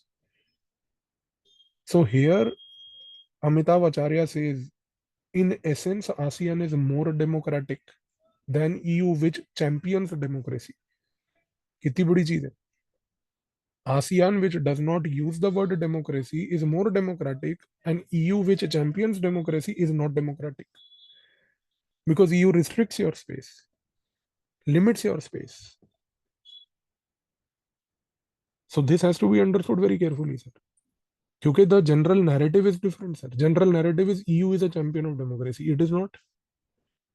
Democracy means कि sir, you give the state the liberty to decide its own destiny. If somebody wants to support Russia, let them do it, sir. What is your problem? ASEAN में ये नहीं होता. तो ये है essence of what is called the ASEAN way. समझ आया जी? अब देखो बेटा अगला question sir. Has the international relation theory accommodated you in academic literature? Examine the views with scholars. So scholar here is the same, sir. His name is Amitav Acharya. Amitav Acharya says that in the international relations theory, EU has been accommodated in the literature through the foreign policy analysis approach. Foreign policy analysis approach says that today European Union is bound to each other at three different levels. Political level, where they have a engagement at the level of democracy. So they welcome only those states that are democratic. They do not welcome a state which is not a democracy.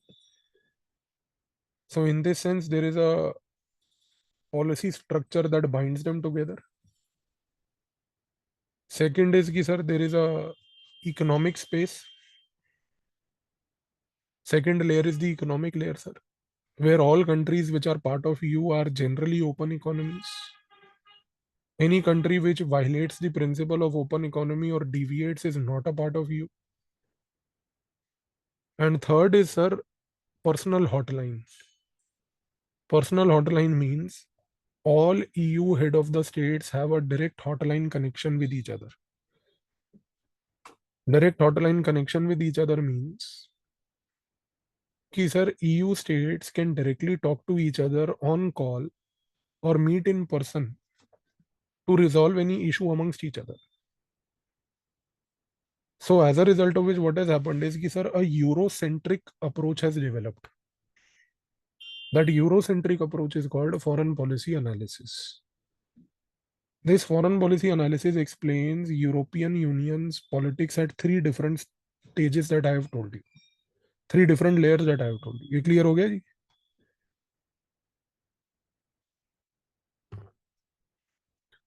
अब आते हैं इस पे sir. How has federalism thesis explained the rise of EU as a politically influential bloc? Explain using scholarship, sir. So scholar here is sir Newman. Newman. Newman. So Newman says कि sir federalism is one of the important theses explaining the formation of EU because it has a normative focus. Federalism is an important thesis because it has a normative focus. Normative focus का मतलब ये है कि sir he has tried to explain that why should sovereign states form a federation like EU. And he says that sovereign states form a federation like EU because these states believe that there is international anarchy. And because there is international anarchy and because there is no central authority to tackle that anarchy, and because fragmented states will have difficulty in managing international anarchy, and all these federal states, sovereign states, which were earlier fragmented, have had rivalries with each other.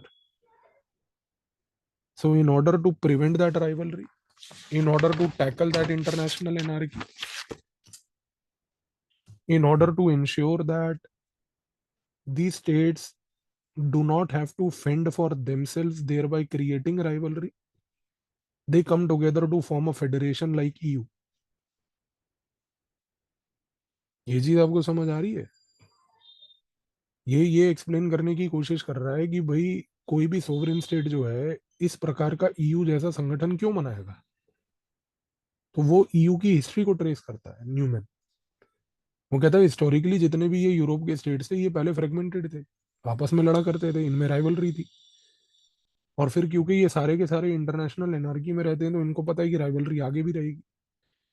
तो उस rivalry को tackle करने के लिए इन लोगों ने एकजुट होना शुरू किया।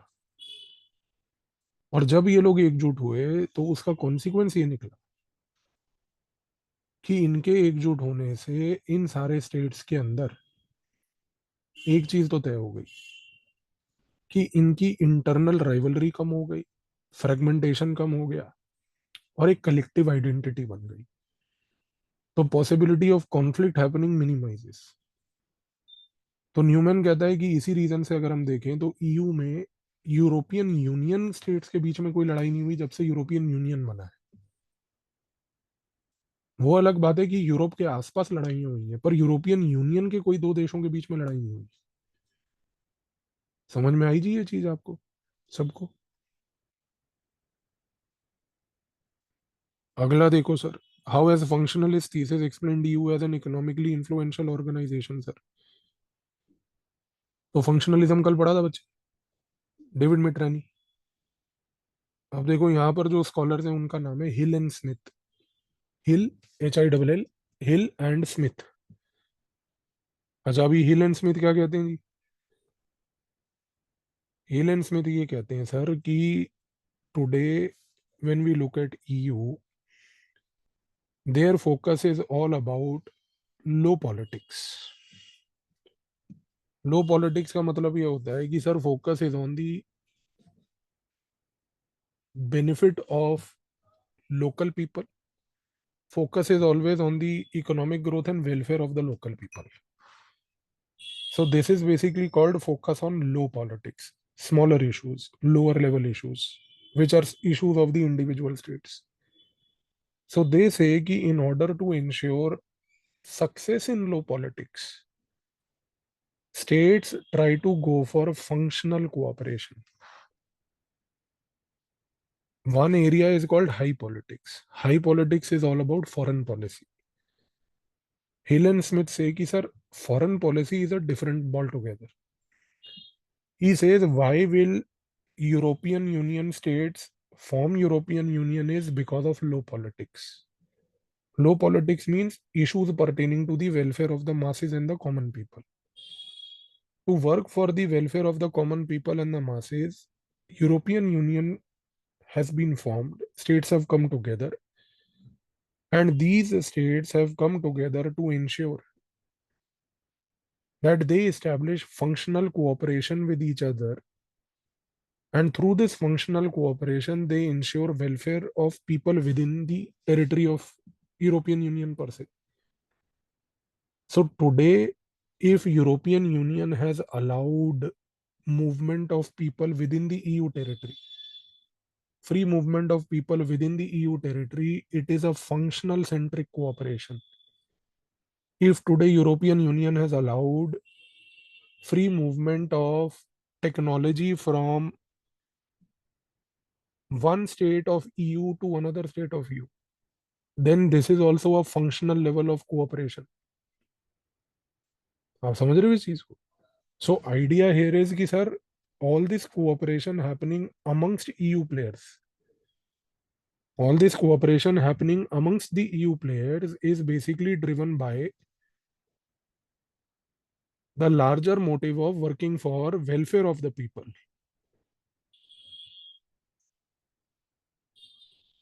समझ में आया ये point. Issue of low politics clear हो गया जी। Sir, how have the scholars of neo-functionalism built EU as an economically powerful, demographically diverse entity, sir? Scholar here is Sir Andriata and Lewis. Andriata, Andreata, Andriata, and Lewis, Lewis. Sir, they say, as per the neo-functionalism, कि sir, when EU states came together to cooperate in technical dimensions. That coming together to cooperate in technical dimensions has had a spillover to other areas. आपको कल मैंने बच्चे बताया था ना, neo functionalism वाले क्या थे, स्पिल ओवर वाले। तो यहाँ पर भी ये लोग क्या बोल रहे हैं कि sir when EU came together to cooperate on certain specific dimensions, it created a spillover. Spillover happened to other technical areas. Those areas included number one, foreign policy, number two, common currency, and number three, a common political vision in global international organizations. Common currency establish हुई sir सबसे पहले, फिर एक common policy establish हुई international organizations में। ये सबसे important है sir, common vision at the international organization level. Because today sir when EU stands in the UN, they speak in one voice. तो हुआ क्या सर, आपने ईयू में कॉमन करेंसी बना ली, कॉमन फॉरेन पॉलिसी बना ली, कॉमन वर्ल्ड व्यू बना लिया। ये कैसे पॉसिबल हुआ? क्योंकि आपने फंक्शनलिज्म में टेक्निकल कोऑपरेशन इस्टेब्लिश करी थी एक डायमेंशन में, फेडरल लेवल पे, जो अभी फेडरल थीसिस की बात करी। वहां से ये स्पिल ओवर हुआ अदर एरियाज में। तो बेटा कल को आप जब नियो फंक्शनलिज्म लिखोगे और नियो फंक्शनल स्कॉलर्स लिखोगे, तो नियो फंक्शनलिज्म में ईयू का एग्जांपल लिखोगे।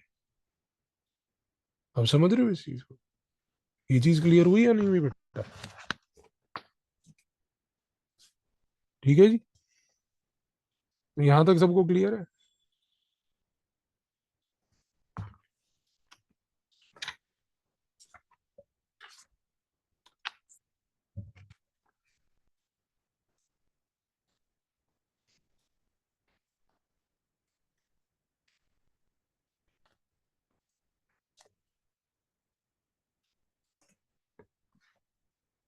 चलो एक ब्रेक ले लो जी,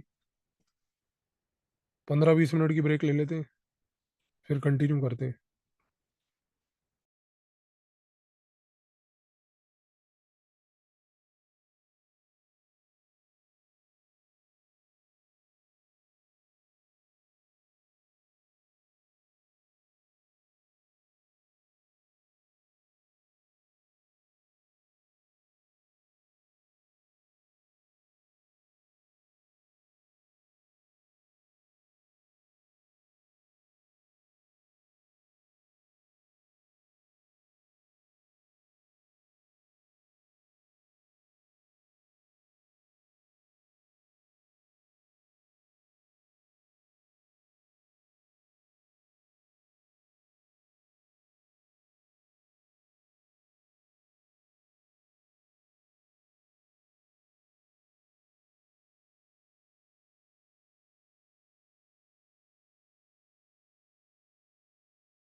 हाँ जी,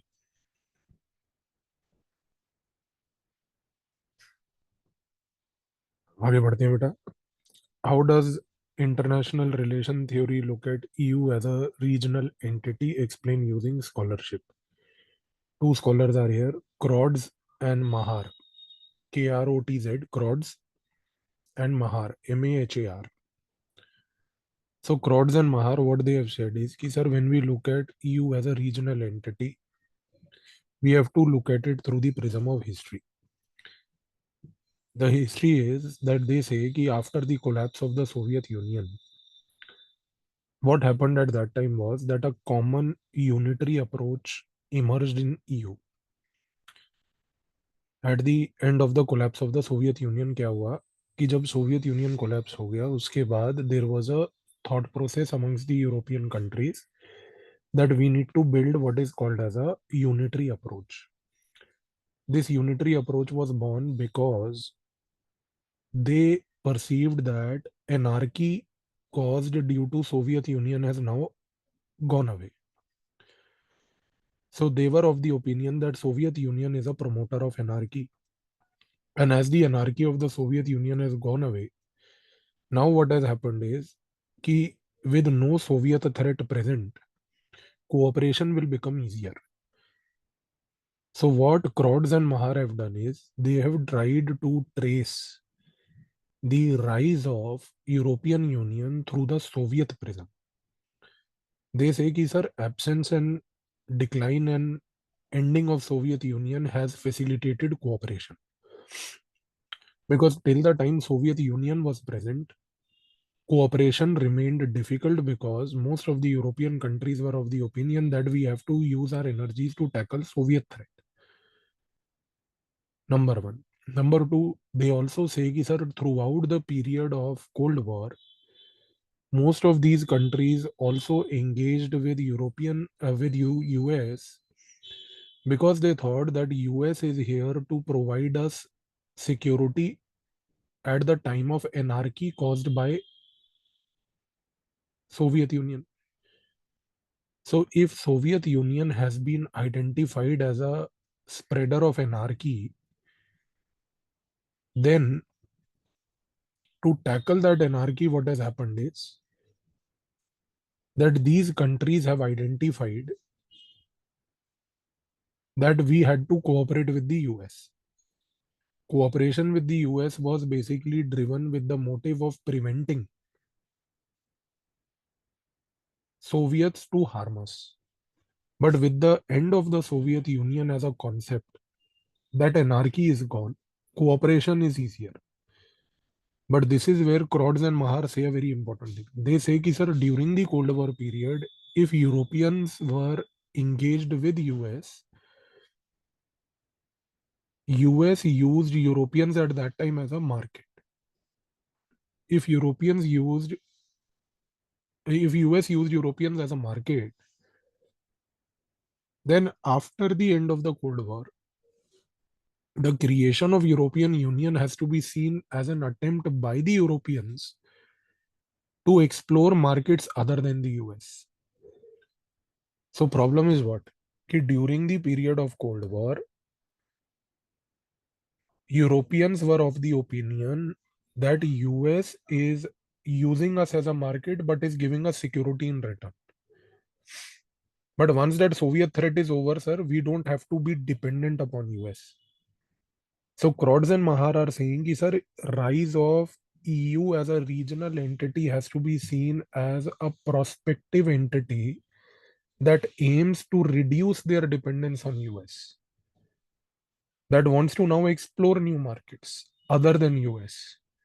So EU as a regional identity therefore decided they will engage with Asians now more freely as they were otherwise engaging during Cold War. So attempt of the Europeans to engage more freely means attempt of the Europeans to now decide that we have to reduce our dependence on US. But this is where another important point comes up, which has been given by Alexander and Jones. Jones, Jones, Alexander and Jones, two scholars. They say कि sir, as Europe is trying to reduce their dependence on US, the US has realized that they should not allow Europeans to go directly with Asia. Because if Europeans basically try to decouple themselves from US, it's a loss of market for US. So US is trying to design strategies to prevent the Europeans to go to Asia. And Alexander and Jones say that US has succeeded in convincing many European countries not to fall into the orbit of Chinese Belt and Road Initiative. और इस case में बेटा अब आपको एक point अगर मैं बोलूं तो आपको समझ आएगा कि the recent decision by Italy this year to withdraw from the BRI after accepting BRI is a success what Alexander and Jones say of US policy. That Americans succeeded in preventing Europe to emerge as an independent actor, as a regional actor that will go and engage with the Asians. Point समझ आया बेटा? तो यहाँ पर हो ये रहा है कि sir while the Europeans are determined to engage with Asia, Europeans want to reduce dependence on US. US on the other hand wants Europe not to depend upon Asia but to depend more on US. Getting the idea? US does not want Europeans to be dependent upon Asia. They want rather that they should be dependent upon US. So the recent approach displayed by Italy by their refusal to go further with the BRI is a success of the American policy, is what Jones and Alexander say. So as a regional identity and as a regional entity, EU is still a struggling bloc because EU still struggles between whether we should go independently with Asia or should we remain with US. So despite the Soviet threat gone, EU is not able to portray that individual image of its own. ठीक है जी. अब आते हैं बेटा इस पे कि how does the liberal international theory explain the rise of EU and marks EU.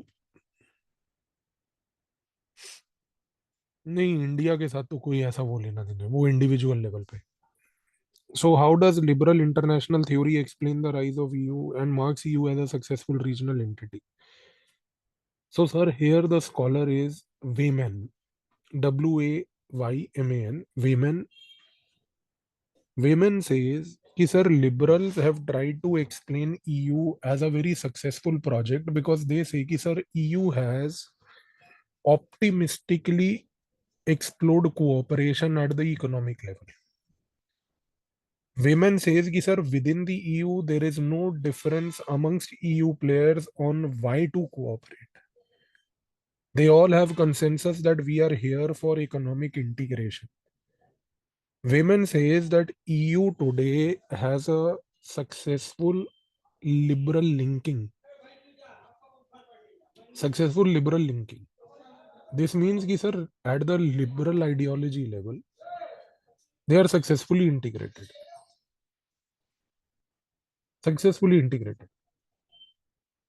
But the problem is, EU today as an entity does not have much to offer to the world. So today EU is dependent upon inflow of skilled people from outside. If EU is today dependent upon inflow of skilled people from outside, sir, one thing is very clear, that EU as a regional entity has continued to adopt liberal policies to invite skilled population. Invite skilled population, liberal policy. So what Wayman is trying to say is कि sir, speaking through the liberal sense, EU as a project is successful.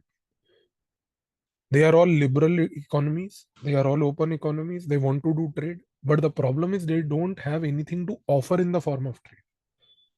stagnated economies. So today, in order to revive their economies, there is a focus on EU to have a liberal immigration policy. Through this liberal immigration policy, they are seeking immigrants from abroad who are highly skilled people. And these highly skilled people are now entering into Europe today.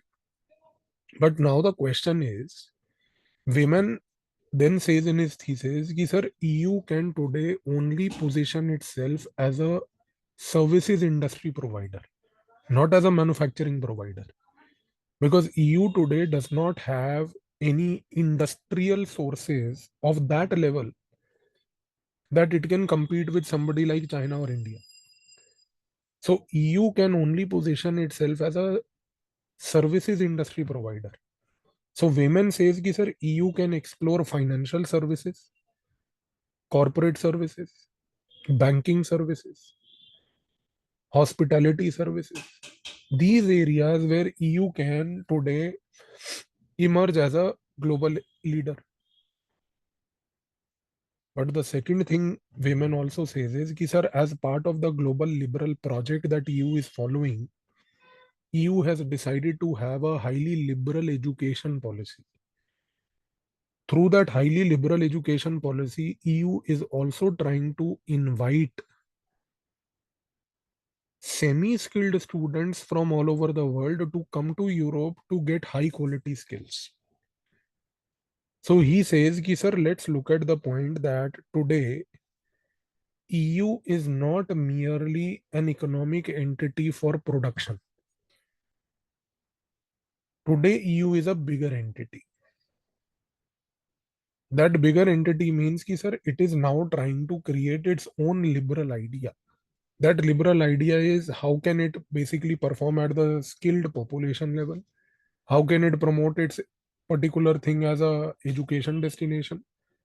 How can it promote itself as a immigrant inviting country so that they can invite immigrants and use them to contribute for the welfare of their country? So he says ki, sir, in this sense, EU is a very vibrant liberal bloc, which is not following the traditional theoretical path of liberalism. क्योंकि traditional theoretical path of liberalism means कि you should have liberal economy, you should do more trade, etc. So women says कि boss, there is no congruence of EU's practical diplomacy with traditional liberal thought. Their practical policy today is very different. Clear हो गया जी ये चीज आपको बेटा? अगला ये समझ आया नहीं आया? अगला क्वेश्चन पढ़ो बेटा एक बार. Using international relation theory scholarship वाला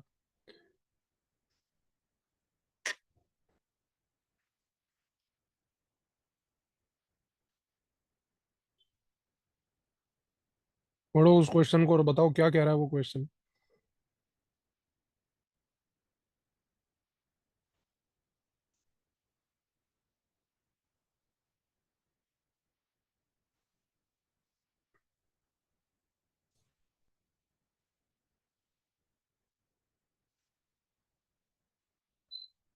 क्या लगता है आपको? What is it trying to से?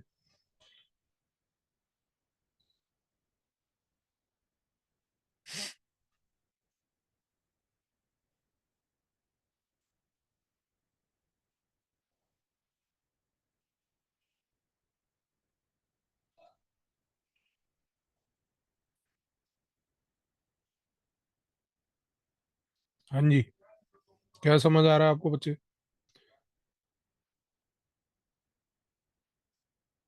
आपको याद है इसके बारे में, इस पर्टिकुलर चीज के बारे में हमने चर्चा सार्क के टाइम पे की थी कि can you emerge as a template for SAARC and can SAARC learn anything from you? So यहाँ पर ये क्वेश्चन है कि sir, using international relation theory and scholarship explain the decision making in European Union. Do the scholar help us to explain if EU can be replicated as a regional template in other part of the world? So scholars here are Snyder and Sepin. Snyder, Snyder, Snyder, and Sepin, Sapin.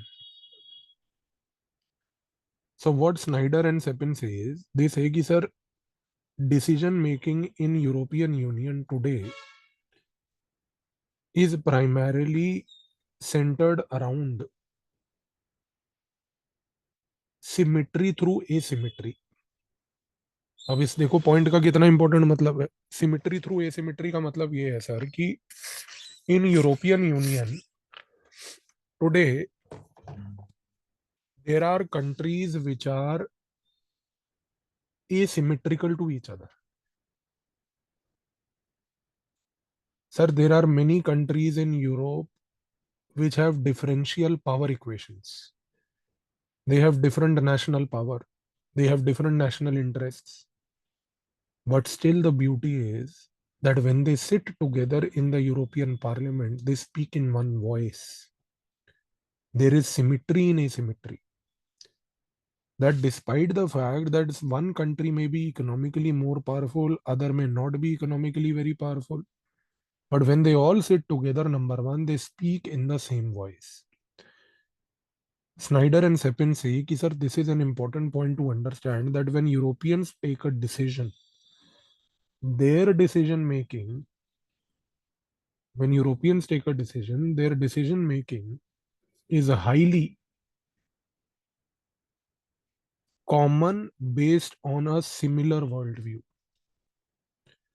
Common based on a similar worldview. And Sir Snyder and Sepin say, sir, this is a template for many other regional entities today which are not successful. For example, SARC. In SARC today, again, what happens is there is asymmetry in asymmetry. See what language they are using, sir. Asymmetry in asymmetry. Yani ki, sir, today in SARC, there are different countries which have differential power equations. India is more powerful, Nepal is less powerful, Bhutan is not that powerful, Bangladesh is emerging as a powerful, Pakistan is not at all successful. And yet, because of this asymmetry, the decisions are also asymmetric. Because nobody has a consensus on anything in SARC. So this is where Snyder and Sepin say that for an organization like SARC to become successful, they must adopt the EU template. That they must strive to ensure symmetry despite asymmetry. Despite the fact that SARC countries are asymmetrical, they must try to strive for a symmetrical outcome, must try to evolve consensus on certain elements. And this is where Snyder and Sepin make a very important mention, sir, of our SARC satellite initiative of India. In their research, they mention this. They say, sir, this initiative by India of SARC satellite, of launching a SARC satellite to enable all SARC members to equally benefit.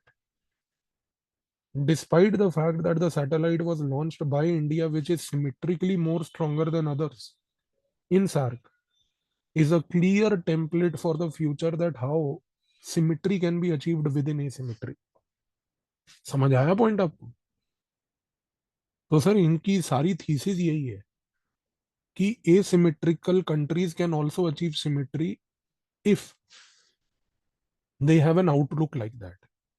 So in fact, Snyder and Sepin sir have praised the neighborhood first policy a lot. They have said that under the neighborhood first policy, the attempt by India to ensure the SARC satellites launch and ensure the success of satellites benefit to everybody is a template that can help SARC to get revitalized. तो ये समझ आया बच्चे आपको? तो ये आप use कर सकते हो सार्क में भी इन स्कॉलर्स को, और यहाँ पर ये ईयू का एग्जांपल सार्क सैटेलाइट दोनों का प्रयोग कर सकते हो. अगला क्वेश्चन आपका होमवर्क था जी, आसियान वाला. Sir, in the international relations, how does regionalism thesis explain the ASEAN centrality, sir? देखो आसियान के बारे में अभी मैंने आपको चर्चा करके अमिताभ आचार्य के पॉइंट्स भी बताए, तो यहाँ पर भी वैसी ही चीज है. अगर आप देखो तो the scholar here is sir Richard stabs. Richard stabs, STABBS, Richard stabs. Richard stabs क्या बोल रहा है? ही सेज कि sir ASEAN centrality is driven by a very important concept called ASEAN as a leader. Centrality of ASEAN as a leader. इसका क्या मतलब है? इसका मतलब ये है सर कि ASEAN has positioned itself as an economic bloc which has been created with the objective of ensuring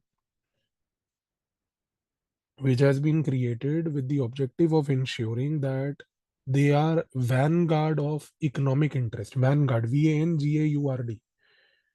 Vanguard means savior of economic interest.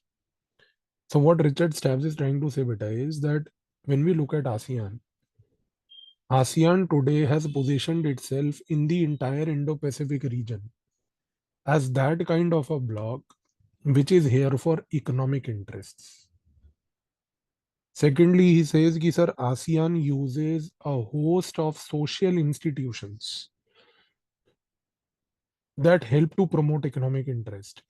This is a very important point, he says. Host of social institutions. Social institution means कि he says कि sir, ASEAN countries deliberately promote people-to-people ties. They deliberately promote. And their attempt to deliberately promote the people-to-people ties is driven with the objective of ensuring that as people-to-people interactions improve between ASEAN states, what will happen as a consequence is कि sir, people will realize the importance of having peace and stability. Having peace and stability. Third thing he says is कि sir, ASEAN has contributed to world peace. ASEAN has contributed to world peace. How has ASEAN contributed to world peace? By creating a Southeast Asia nuclear-free zone. Southeast Asian nuclear-free zone. So ASEAN has tried to portray itself as a bloc which is completely free from any nuclearization. So if there is no nuclearization, there is no security logic. If there is no nuclearization, there is no military primacy.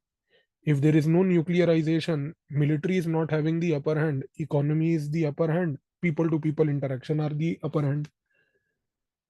So deliberately the creation of a Southeast Asian nuclear free zone is very crucial in this regard to ensure, very crucial in this area to ensure that there is primacy of economics and people to people ties.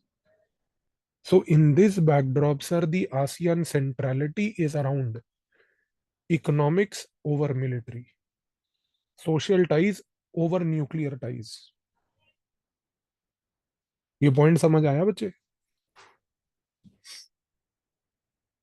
अब देखो जी अगला. Use scholarship to argue how the English School of International Relations explains the rise of ASEAN.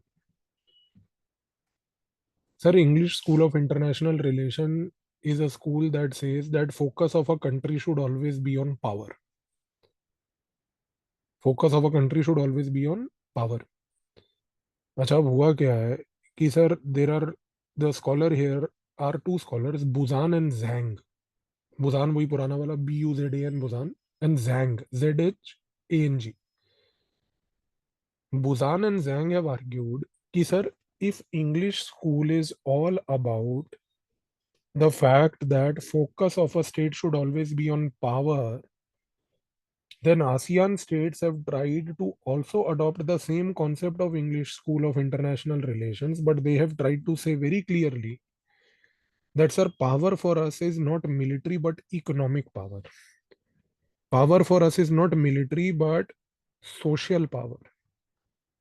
So what they have tried to do is they have tried to create a network of institutions in the ASEAN region, and these institutions in the ASEAN region have used the concept of power. But for them, the power is not military or security power. For them, power is basically what, sir? It is people to people social power. It is economic power. Then Busan and Zhang say a further important thing, sir. That ASEAN, what they have done is, sir, they have created ideational institutions. Ideational institutions. What do we mean, beta, by the word ideational institutions? Ideational institution means that they have created an institutional culture that promote normative peace. क्या मतलब हुआ इसका कि sir they have created institutions that try to come out with norms for world peace. For example, ASEAN's emphasis on free and open Indo-Pacific.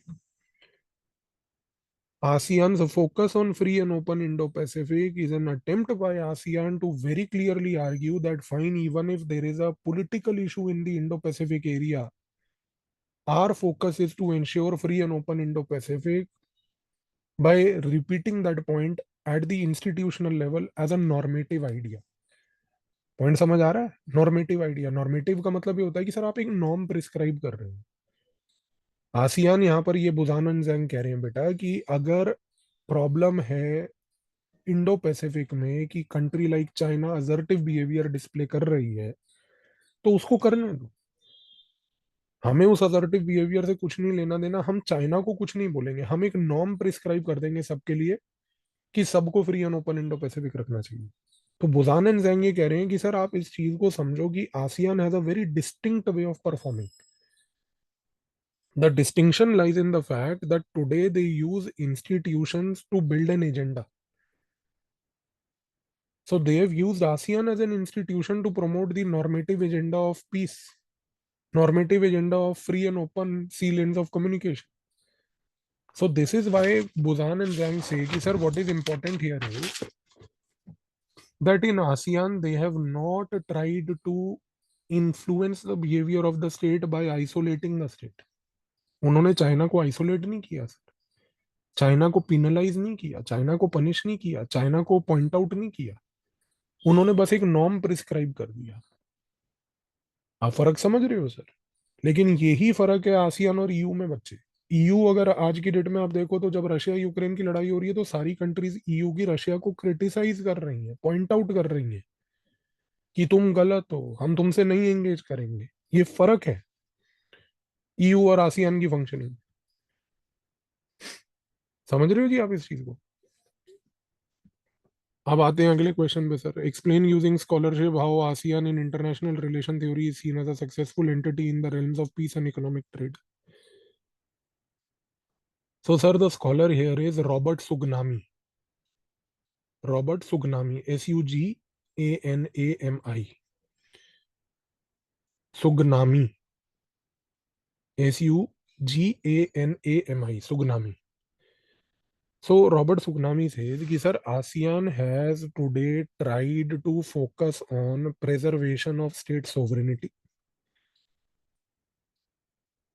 And in order to preserve state sovereignty, what has happened is they have never ever tried to raise a question on internal matters of sovereign states. Sovereign states might have whatever crisis, whatever issues. ASEAN countries have always said that our focus is on trade. For example, sir, the recent military coup in South Korea. अभी आपने देखा last week हुआ. ASEAN never came out with a statement. Did you observe that? ASEAN never came out with a statement, sir. This is a hallmark of ASEAN. That they say कि बस south Korea है, ठीक है, they have had an internal issue, it's their issue, sir. Sir, this is what facilitates, Sugnami says, this is what facilitates deeper ties between ASEAN states. Because ASEAN countries, number one, as a group, refrain from making statements into each individual member states. This creates a huge realm of peace where economic trade can prosper. Second thing they say is, Sugnami says is कि sir, ASEAN countries focus on multilateral foreign policy. ASEAN will never say to any individual member, do not engage with this state, do not engage with this state. They say कि sir, each ASEAN state has absolute freedom to engage with anybody and everybody. So you are given the right to have a multilateral foreign policy. No interference in your foreign policy engagement with any state in the world.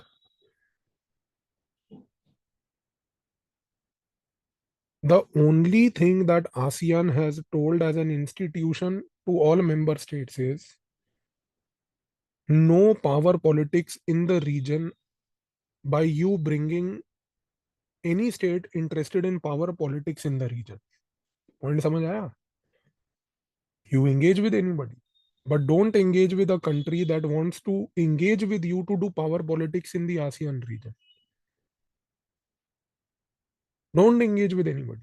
You know, this is where Sugnami says, कि sir, when America was contemplating the creation of AUKUS alliance, they wanted Indonesia to become an important player. But Indonesia refused because Indonesia said that by being in ASEAN, I cannot allow America to engage with me to do power politics here. कितनी बड़ी चीज है. और सोचो अगर sir Indonesia engage कर जाती ASEAN के मेंबर होते हुए आज की डेट में अमेरिका में ऑकस के साथ, तो इंडोनेशिया को भी न्यूक्लियर पावर्ड सबमरीन्स मिल जाते जो ऑस्ट्रेलिया को मिल रहे हैं. पर सर ये आसियान वे ऑफ लाइफ है. Indonesia said, US, I am willing to engage with you, but not at the cost of power politics. You will not engage with me to then come to my territory and say that I will help you to create nuclear submarines. Sir, वैसे भी Southeast Asian nuclear free zone is already there. So ASEAN members will never support this idea. So focus is ki sir, let's focus on peace, give independence and autonomy to a state to decide its foreign relations till the time the state does not cross the red line. The red line is that sir, you don't do power politics. Clear हुआ है? आगे समझ सबको. अगला question है sir, use the study of various scholars to elaborate the challenges that ASEAN faces in the international relation theory. How is the crisis in Myanmar a critical test for ASEAN today? Sir, two scholars are here, beta. Jackson and Wendt. Jackson and Wendt. W-E-N-D-T. D is silent. Wendt. Jackson and Wendt. So Jackson and Wendt say कि sir ASEAN witnesses multiple challenges, of which the first one is the rising China. They say कि sir Chinese assertions in the South China Sea, their assertive behavior with Japan in the Senkaku Island, they are basically threatening the sea lanes of communication and trade for which ASEAN stands for today. So the rise of China, assertive behavior of China, the assertive behavior causing threat to sea lanes of communication, the threat to sea lanes of communication affecting the ASEAN trade is number one of the biggest threats. Number two, limits of globalization. Sir, here Jackson and Wendt say कि sir, today ASEAN countries have understood the fact, sir, that globalization has helped them to grow, but the global demand has now saturated. So ASEAN countries are finding it difficult today to sell their products globally because ASEAN countries are unable to understand that how do we sell our products globally, because there is a global level saturation of demand. So globalization has reached a limit today. ASEAN countries are unable to understand, sir, how do we now explore the next area of economic cooperation. Third challenge is, sir, US-China rivalry in the region. ASEAN countries are very fearful today, this Jackson and Wendt say, of AUKUS. Jackson and Wendt say, ki, sir, with the creation of AUKUS, the ASEAN centrality of a nuclear weapon-free zone is now challenged. Because they say, ki, sir, if AUKUS will enable Australia to create nuclear submarines, China will also try to do parity. And that China and AUKUS parity war will affect the trade in Indo-Pacific. Point समझ आ रहा है आपको? If AUKUS will enable Australia to develop nuclear submarines, China will try to achieve parity, beta. Any attempt by China to achieve parity will ensure what, sir? That this area becomes nuclearized. That's an outright challenge to the fundamental principle of ASEAN's existence. अब समझ रहे हो? अच्छा, इसके बाद जो fourth is sir Myanmar. Because sir, Myanmar is a challenge today primarily not because of any other reason, but because Myanmar is today witnessing a deep civil crisis. Civil crisis in Myanmar is of this nature that Myanmar is fighting at two fronts. First front where Myanmar is fighting is a struggle between democracy and authoritarian military junta. The military junta which rules Myanmar today has an opponent called Democratic Forces in Myanmar. So that is basically destabilizing Myanmar. The second place where Myanmar is a struggle today is secession movements in Myanmar. In Myanmar, there are various secessionist groups that want to break the territoriality of Myanmar. Jackson and Went say कि sir, till today, no ASEAN state has witnessed this problem of secessionism. And if secessionism creeps into Myanmar, then it becomes a problem. ASEAN says कि sir, civil war happening in Myanmar between autocratic forces and democracy is not a problem for us. If there is a military junta in Myanmar that is fighting democracy and US is supporting the democratic forces to counter the military junta, they say कि sir, that is an internal issue. We don't want to make a question on that. But the question is कि sir, Myanmar is a victim of secessionism. For example, sir, secessionism happening in the Arakan region, secessionist movements in the Kachin region, all these secessionist tendencies that are creeping into Myanmar raise a question mark on the future of Myanmar as a crucial player to Southeast Asia. Because, sir, secessionism means कि sir, if it succeeds in Myanmar, then tomorrow secessionist forces in other countries which are of ASEAN members will get encouragement. भाई देखो, अगर मैं एक point बोलूं आपको तो आप समझोगे बच्चे कि अभी जो सीरिया में क्राइसिस हुआ और सीरिया में जो फॉल ऑफ असाद हुआ, इसका सबसे बड़ा कॉन्सिक्वेंस क्या होगा? सबसे बड़ा कॉन्सिक्वेंस ये होगा कि भैया जितने भी इस्लामिस्ट जो अफ्रीका में हैं, उन अफ्रीकन इस्लामिस्ट्स को कम से कम और बढ़ोतरी मिलेगी ना इस चीज से कि भाई हम भी रेजिम गिरा सकते हैं. तो आसियान में यहाँ पर जैक्सन एंड वेंट यही बोल रहे हैं सर कि म्यांमार का प्रॉब्लम ये है सर, अगर म्यांमार में सेसेशनिस्ट फोर्सेस सक्सीड कर गए तो जो आसियान के दूसरे देशों में सेसेशनिस्ट टेंडेंसीज है ना सर, वो रिवाइव हो जाएंगी. और उसकी वजह से क्या होगा कि sir secessionism will grip ASEAN. So Myanmar is a very, very crucial test for ASEAN today, sir. Though ASEAN has refrained from making any comment on Myanmar, but what they are expecting is that at least there is no secessionism in Myanmar. समझ में आया ये point बेटा? समझ आया नहीं आया जी? ये म्यांमार वाला इशू पूरा क्या है तो क्लियर हुआ ये?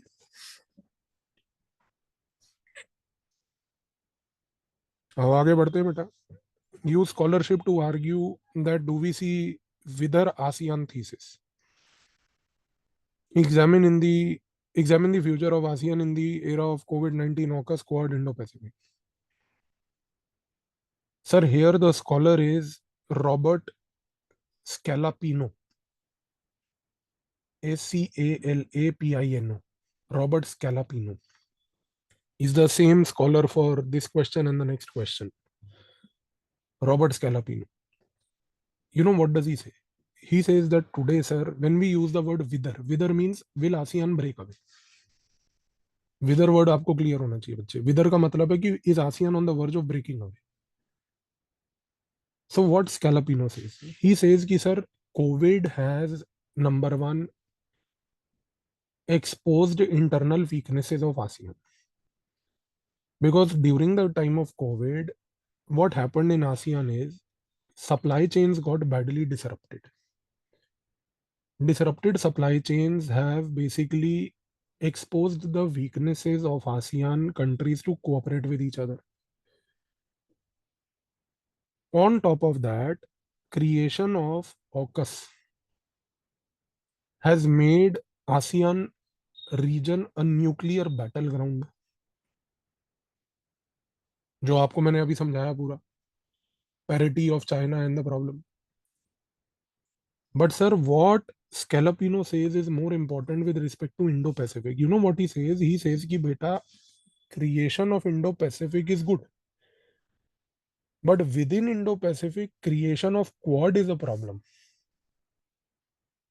ASEAN countries do not witness the Quad in a positive way because they believe that sir, creation of Quad in the Indo-Pacific makes Quad as an mutually exclusive group. इस point को समझो स्कैलापिनो के बेटा. वो कह रहा है कि इंडो पैसिफिक में क्वाड का बनना प्रॉब्लम है क्योंकि सर क्वाड एक डेमोक्रेटिक ग्रुप नहीं है, एक एक्सक्लूसिव क्लब है जिसमें कम लोग बैठे हैं और ये कम लोग पूरे इंडो पैसिफिक के भविष्य को डिसाइड कर रहे हैं. ASEAN has always based its existence on democratic principles. ASEAN has always said कि sir democratically we favour engagement with everybody.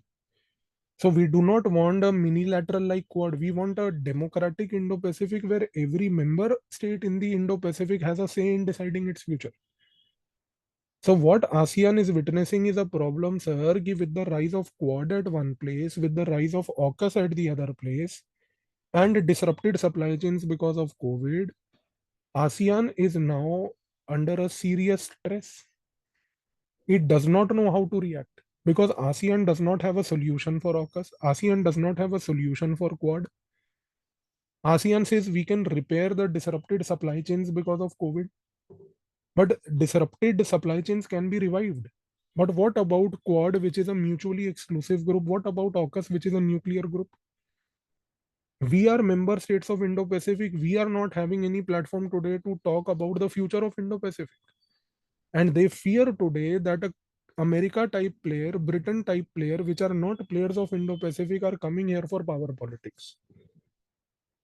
So the wither away, breaking away of ASEAN thesis is strengthened by this fact. तो ये चीज समझ आई या नहीं आई बेटा?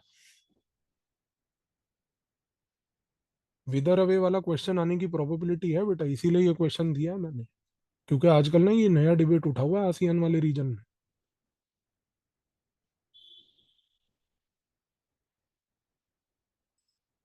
आप लोगों में से बहुत सारे लोग पुराने जो जुड़े हुए हैं, पिछले 1-2 सालों से आप लोग बोलते थे कि सर पॉल साइंस करा दो, पॉल साइंस करा दो,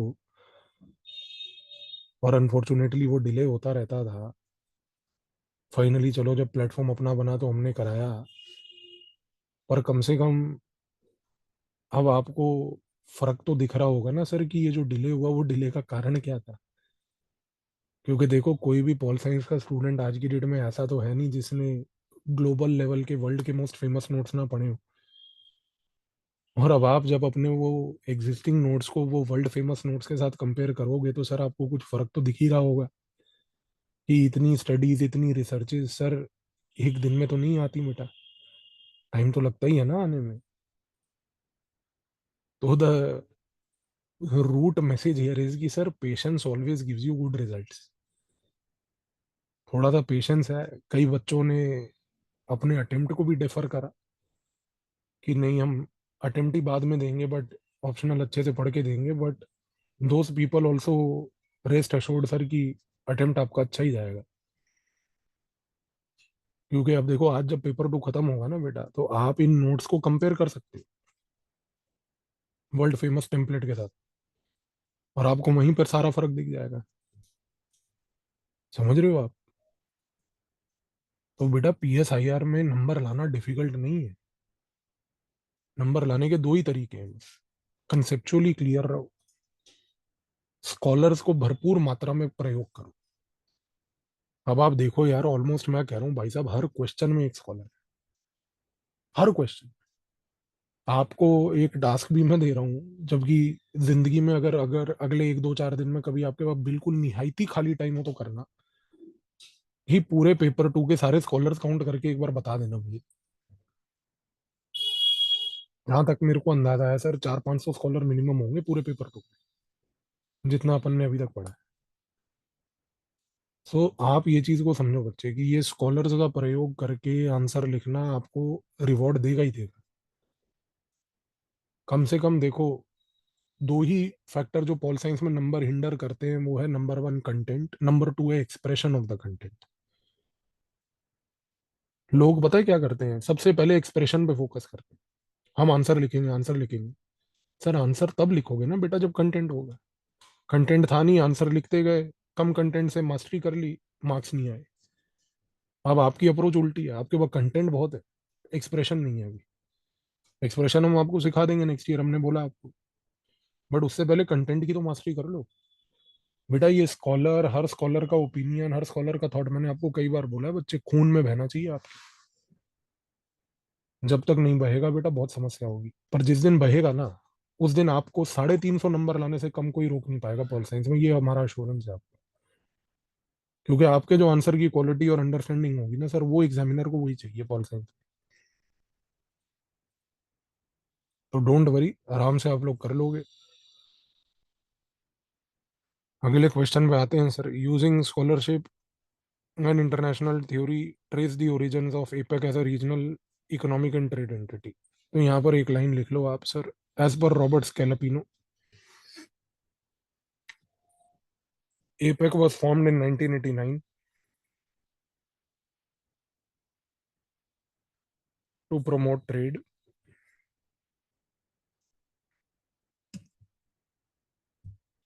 and get investment into the region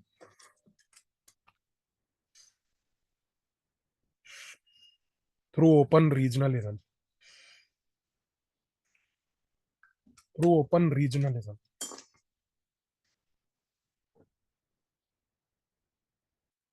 APEC focused on capacity building,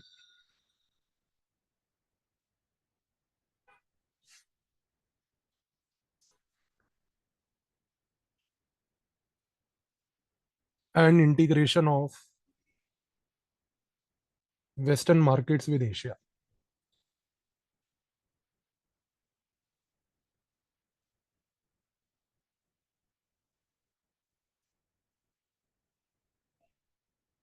The focus was on creating a natural economic territory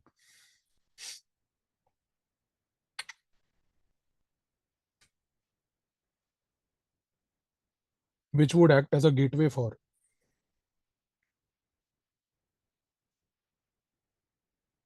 economic cooperation.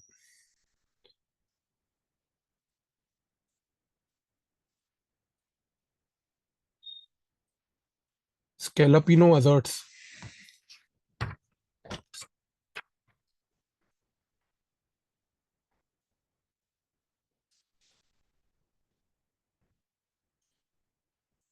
that the most notable feature of APEC is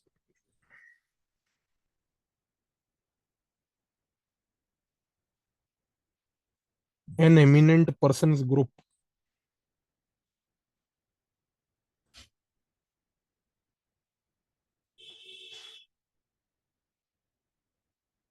that enables dialogue between the East and the West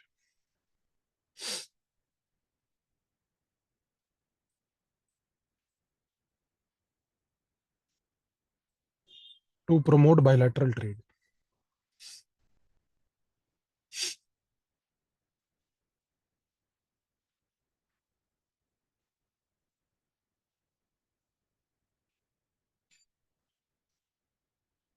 अगले question पे आ जाओ बेटा। APEC में ज़्यादा क्योंकि कुछ समझाने का नहीं है, इसीलिए मैं आपको लिखवा रहा हूँ, क्योंकि इसमें सिर्फ फैक्ट्स ही हैं ज़्यादातर। So using scholarship in IR theory, identify problems and limitations of APEC, examine in the concept of rising soft institutional thesis. तो यहाँ पर आप लिख लो, according to Costa Buranelli, Buranelli, Costa Buranelli, APEC is an example of soft institutionalism.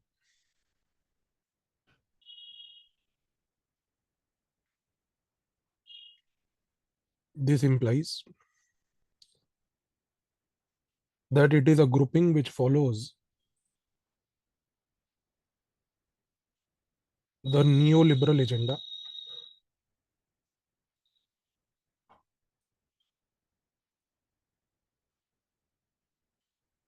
that goes away from slogans and focuses on hardcore investments.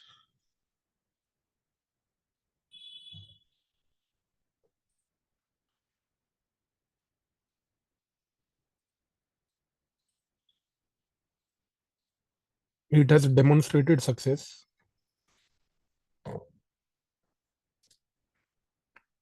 by promotion of bilateral trade,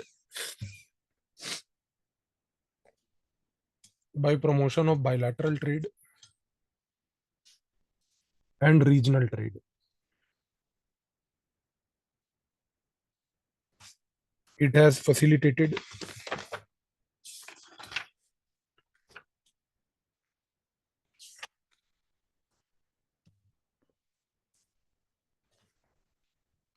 opening up of economies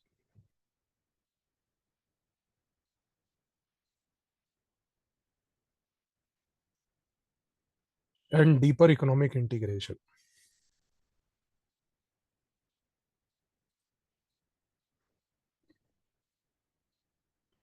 However, it suffers from some serious limitations that include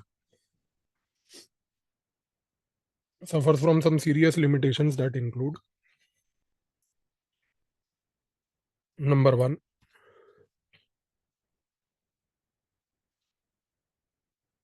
limited say in the affairs of Indo-Pacific.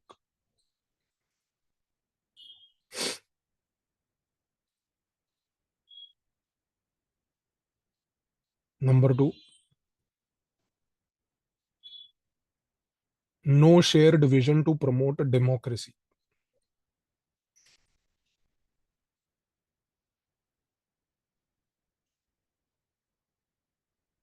And number three, last, is being viewed in Southeast Asia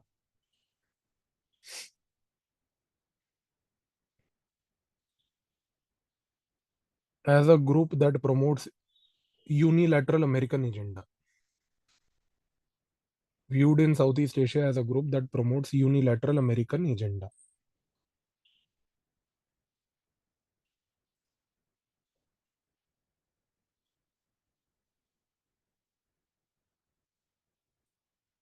अगला question लिख लो जी. Examine APEC using scholars in the context of East Asian community building thesis.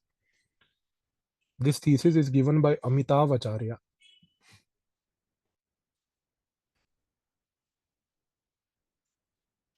who argues that ASEAN countries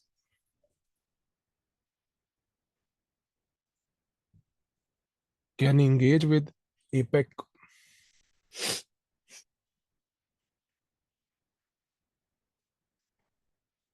to establish a East Asian community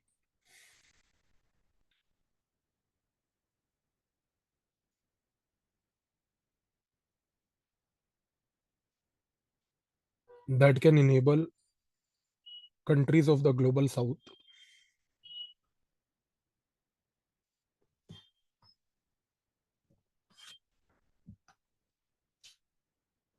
to promote open economy.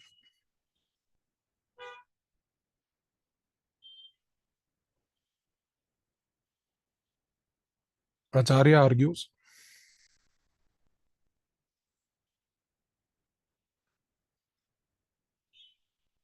that as ASEAN countries face a dilemma over their future,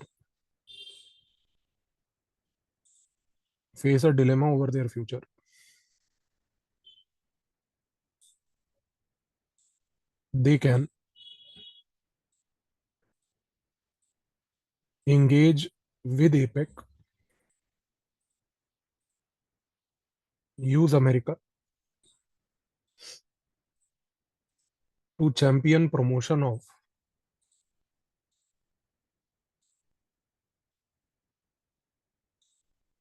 liberal economic thinking in countries of global south.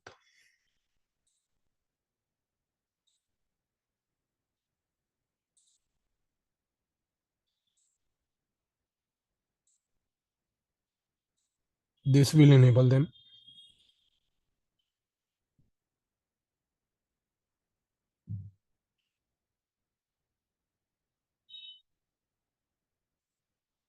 to not only devise a future agenda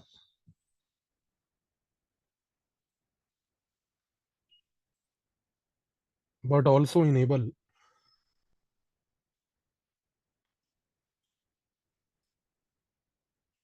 US to have presence in global south where it can limit the influence of China.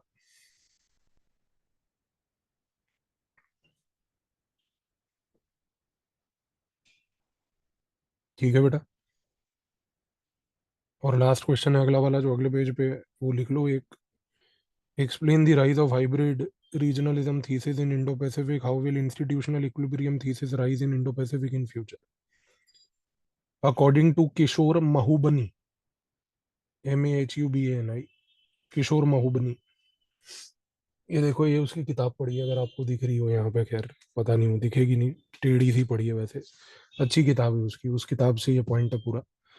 एक chapter दिया हुआ है उसने Indo Pacific institutionalism पे, तो लिख लो. According to Kishore महूबनी,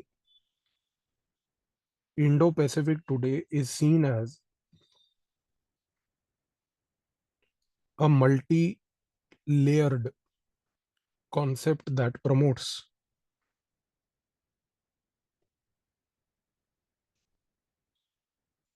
cooperation between asymmetrical powers.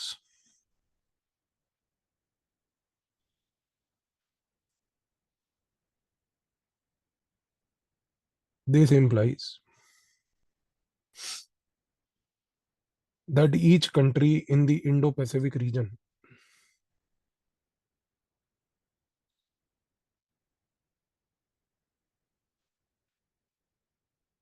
has a different power structure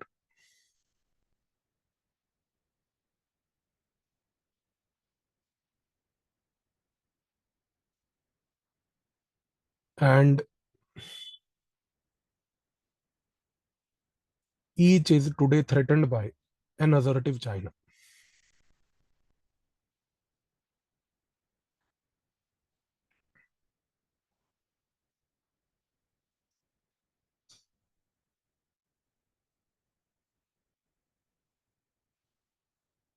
The institutional equilibrium will arise based on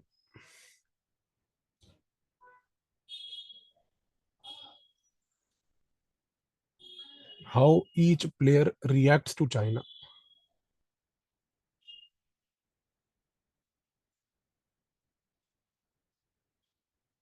and the assertive behavior of China.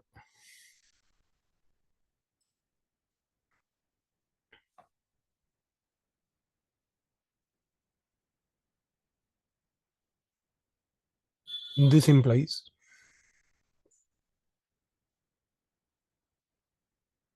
that US must play a positive role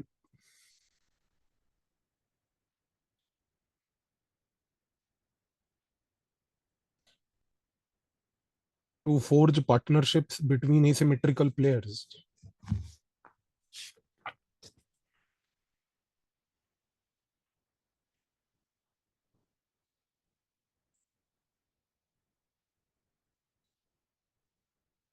by bringing them together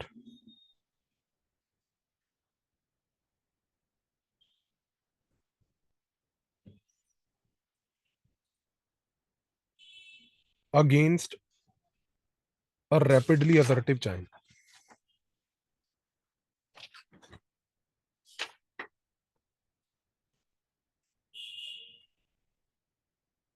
Thus,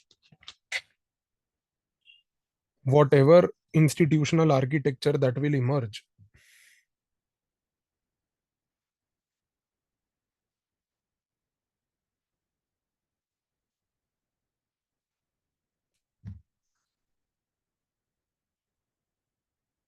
will decide the future and fate of Indo-Pacific.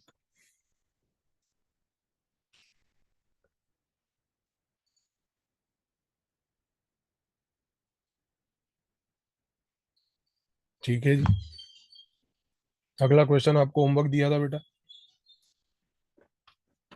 अब आते हैं ये NAFTA, और ये NAFTA वाला जो question है ये भी कुछ कंसेप्चुअल नहीं है इसमें बेटा, दो दो लाइनें अगर आप लिख लो, what is NAFTA, what are the key goals, तो ये बेसिक सी चीज़ है, लिख लो इसमें। NAFTA was an agreement between US, Mexico and Canada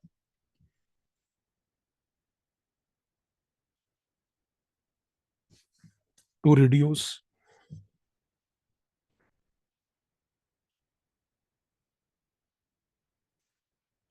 trade barriers,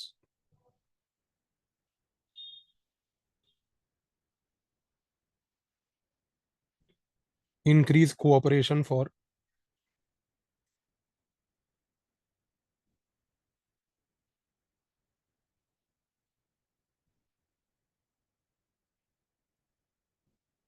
working conditions of the people,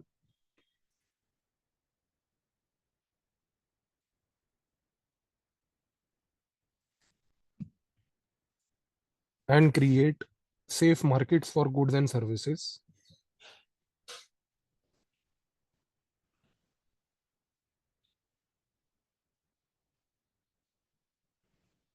that flow without borders.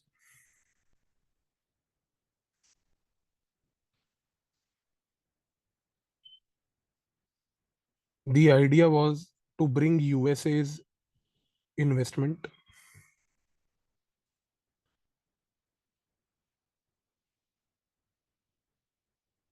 fuse it with the Canadian skills,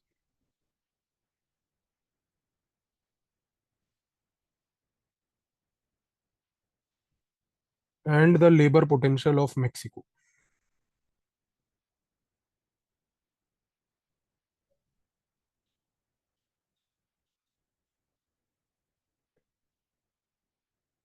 The benefits were seen in increased agrarian trade,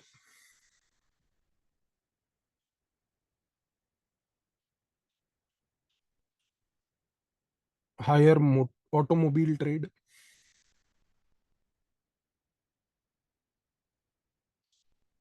and boost of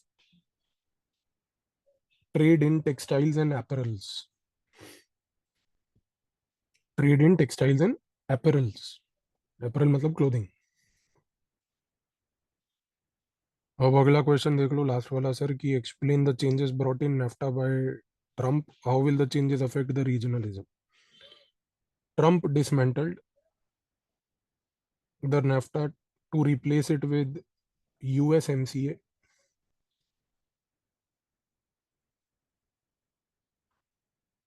that is US Canada Mexico agreement.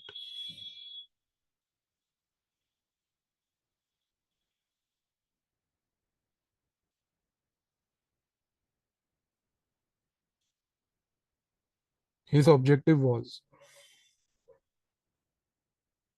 to impose tariffs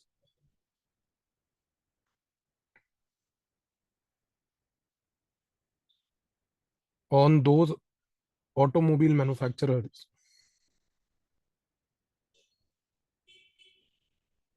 who had established their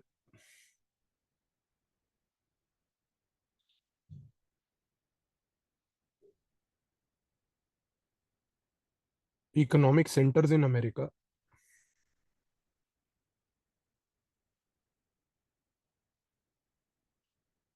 but carried out production in Mexico,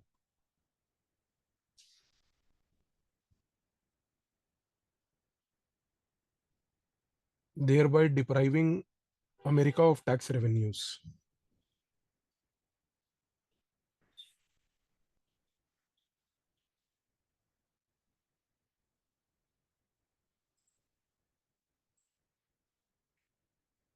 Trump also decided to clamp down upon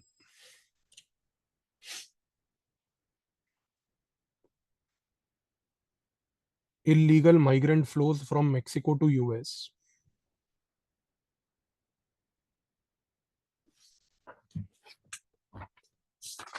which has threatened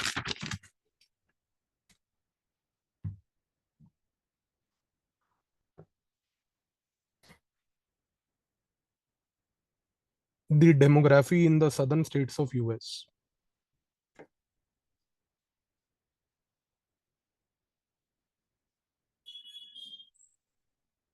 And deprived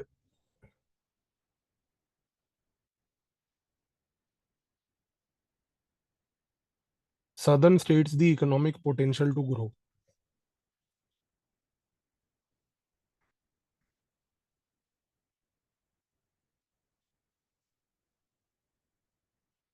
His policy of restricting the people's movement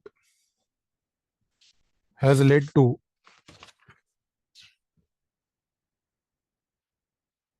de-regionalism, de-regionalism, de-regionalism, and has impeded the growth of regional potential. Impeded the growth of regional potential.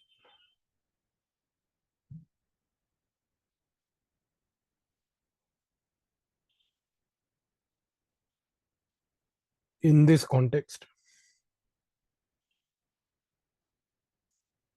North and South America have become less integrated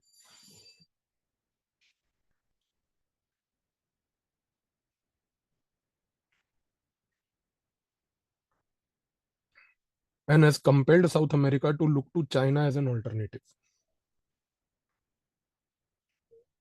Compelled South America to look to China as an alternative.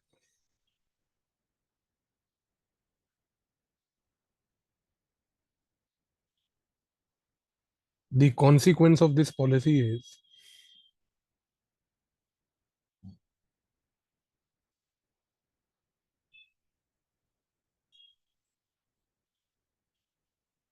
that China has now entered into the backyard of US.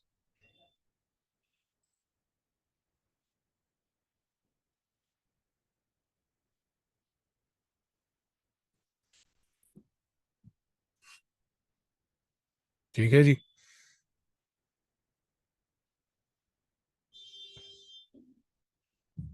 तो अब आते हैं बेटा contemporary global concerns पे. तो 5 minute का एक short break ले लो, 5 मिनट्स में कंटिन्यू करते हैं.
चलो जी, अब आते हैं जी कंटेम्प्रेरी ग्लोबल कंसर्न्स पे बेटा। अब यहाँ बात करेंगे sir, what is democracy in international relations, you scholars. So sir, the biggest scholar about democracy is Abraham Lincoln. Abraham Lincoln, in his Gettysburg Address, Gettysburg, Gettysburg, Gettysburg Address, which happened in 1863. That is the first ever instance in international relations of use of democracy at a global level. Why? Because in this Gettysburg Address, Abraham Lincoln in 1863 went on to say that democracy is a government by and for the people. So, this point that he addressed in the Gettysburg Address eventually became a war cry for all democratic countries. So, when he said that democracy is a government by the people, government for the people, then what happened is that over a period of time, this idea of democracy began to get enlarged and began to focus upon deepening democracy by giving more voting rights. And as it began to give more voting rights, the idea was to now bring more and more population and make voting universal. Make voting universal. So democracy started as a spark from US, started spreading to other states, and at the same time, it also began to deepen democracy by bringing more people. But there is another person by the name of Burke, Edmund Burke, Burke. Edmund Burke says कि sir, too much of democracy undermines the role of elections. He says too much of democracy undermines the role of elections. What does this mean? Does this mean कि sir, Burke was critical of democracy? No. Burke, by making a statement like this, said कि sir, when you democratically elect your representatives, after that you should give them the liberty and the freedom to decide the policy courses. Because once you elect your democratically elected representatives, they should be given the freedom to basically design policies that are suited for the country. So you should not question their policy frameworks that they establish, and you should not question their wisdom in making public policy. So once you have elected representatives, have faith in them that they will run the affairs for you. So don't keep questioning each and every policy initiative that is prepared by the government of the day. Because once you have elected them, it's because you have faith in them. So too much of democracy undermines the role of election means कि sir, too much of questioning the policy every day undermines the role of elections. So he says कि sir, when elections happen, when you elect your democratic representatives, you do that on the basis of a trust. So let that trust prevail till the time they are in power. Don't question them on a day-to-day basis. Don't question on the fact that that these people who have voted, whom you have voted, will do any harm to you. Let their expertise, technical ideas, influence, conscience prevail.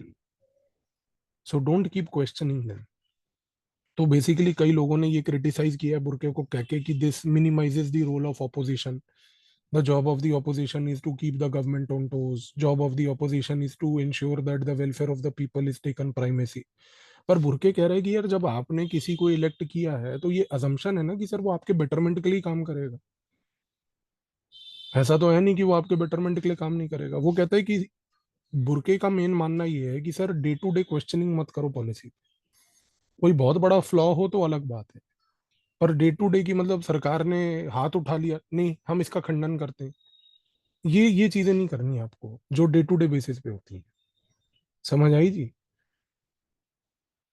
अच्छा, अब आते हैं sir, what is the thesis of Robert डाल for democracy. Robert डाल आपको जो है ना पूरी सर्वी पढ़ाएंगे पेपर 1 में बेटा. तो रॉबर्ट डाल से इसकी sir democracy is not just about election और इलेक्टोरलिज्म. So democracy is not confined to election or electoralism, sir. He says that democracy is also about polyarchy. Polyarchy. Polyarchy. So democracy is also about polyarchy. This means ki sir, there are multiple actors in a state which are influenced by democracy. So here you must focus on the fact that when you democratically elect a government, you not only elect a government, sir, you also let that elected government use its political ideology to influence actors that will influence the policy also.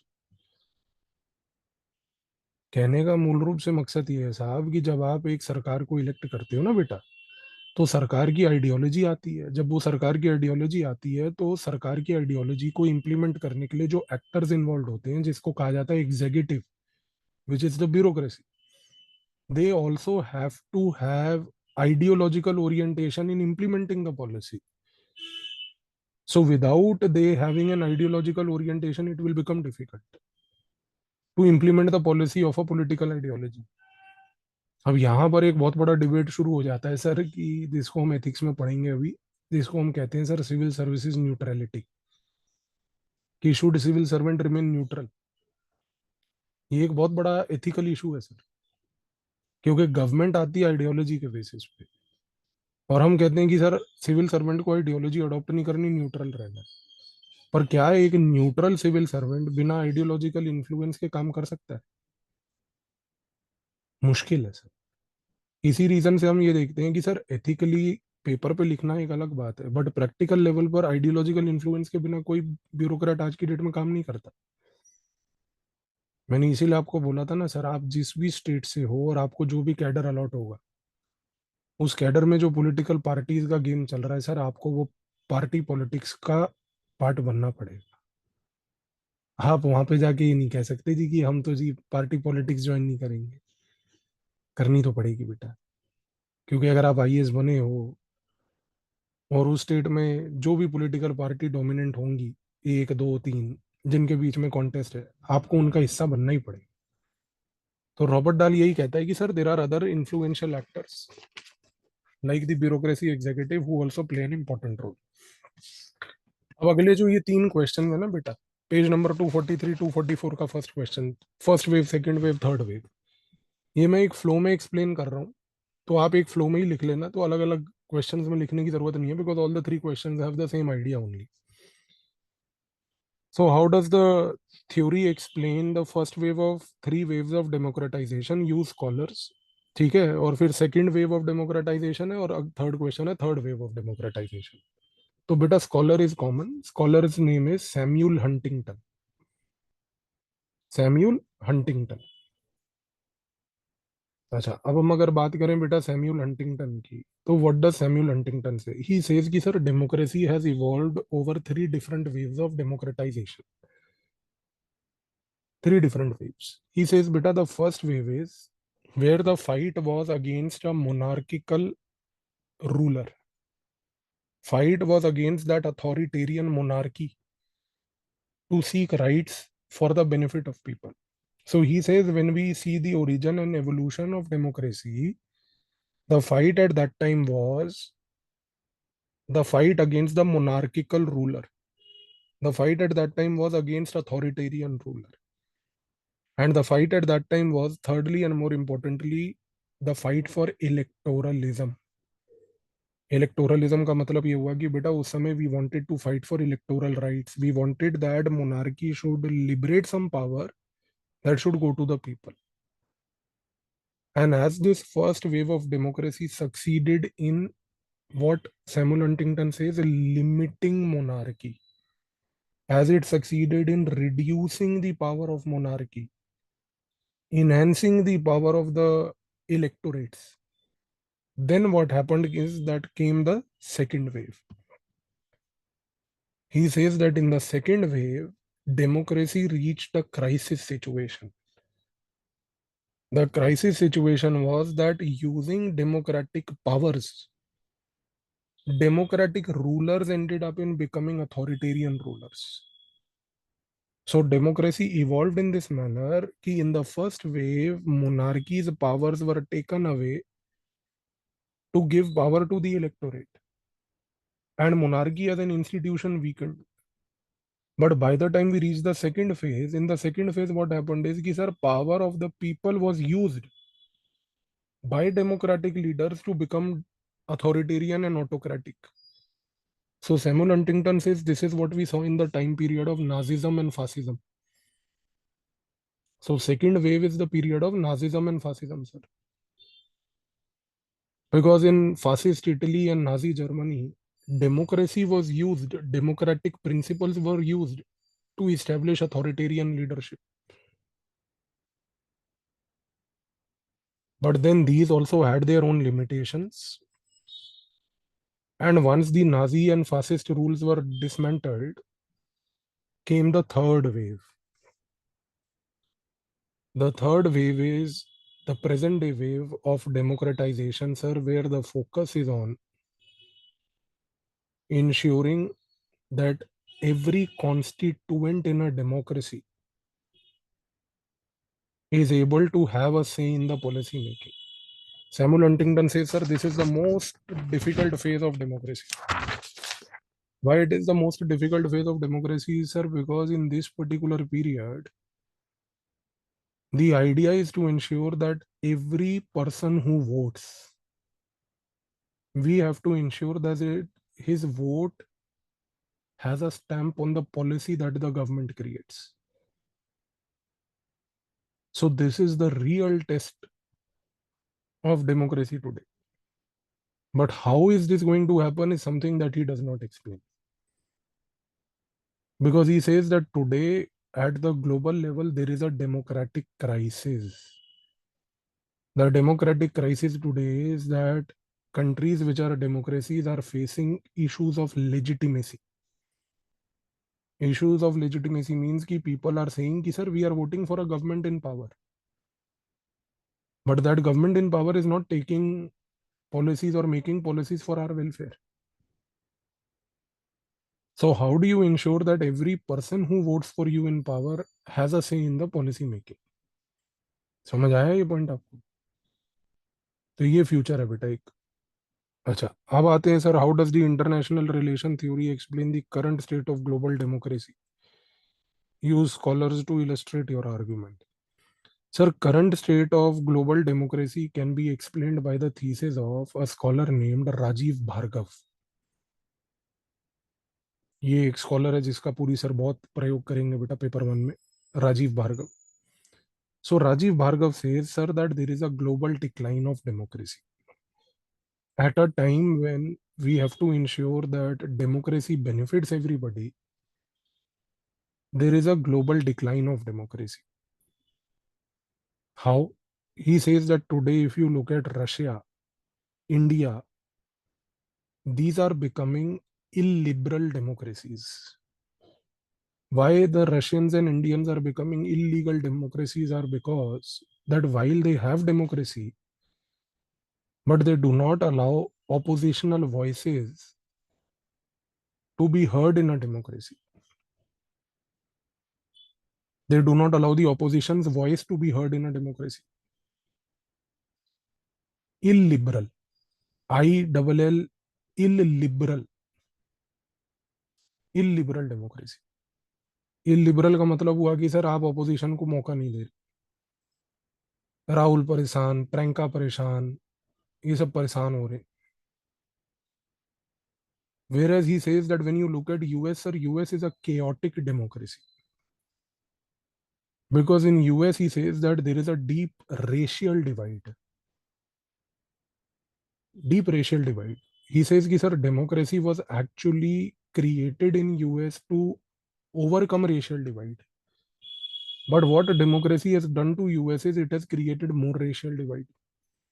Because today, Democrats and Republicans use racial differences to seek votes. भाई Republicans का anti black anti minority policy, Democrats का pro blacks and pro minority policy. तो racial divide जो है अब एक influential factor बन गया अमेरिका में. Then he says when we look at countries like China, these countries have prevented any inlet of democracy. These countries have tried to safeguard their systems to the extent that they have prevented any democratic force to emerge in their territory. So the larger narrative that with opening up of economies, countries will open up spaces for democracy, that theory has failed. आप point समझ रहे हो बेटा इसका राजीव भार्गव का? He says कि with respect to China, there was a belief that more open economy, more economic trade will create space for what is called as democracy. ये America का थॉट होता था कि किसी भी कंट्री में डेमोक्रेसी प्रमोट करनी है तो उस कंट्री में ओपन इकोनॉमी प्रमोट करो, ट्रेड और ओपन इकोनॉमी के थ्रू डेमोक्रेसी आ जाएगी. पर वो राजीव भार्गव कह रहा है कि सर चाइना ने जितना ओपन इकोनॉमी किया, जितना ट्रेड किया, उतना ही डेमोक्रेसी को आने से रोका. तो आज की डेट में sir democratic promotion theory, DPT, democratic promotion theory has failed. कि democratic promotion can happen through open economy, वो फेल हो गई. अब ये चीज हो नहीं रही है. तो ये एक बहुत बड़ी समस्या है सर. समझ रहे हो बेटा? अच्छा, तो यहाँ पर वो बेसिकली कह रहा है लास्ट पॉइंट अपना राजीव भार्गव की, sir today there is an ethical crisis of democracy.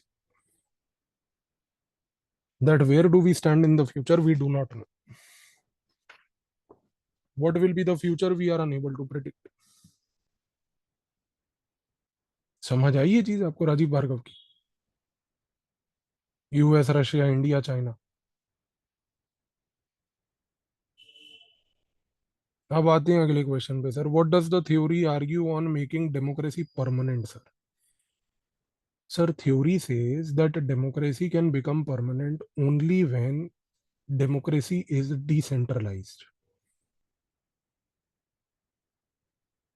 यहाँ पर sir we will use a scholar again whose name is Rajiv Bhargav. Rajiv Bhargav says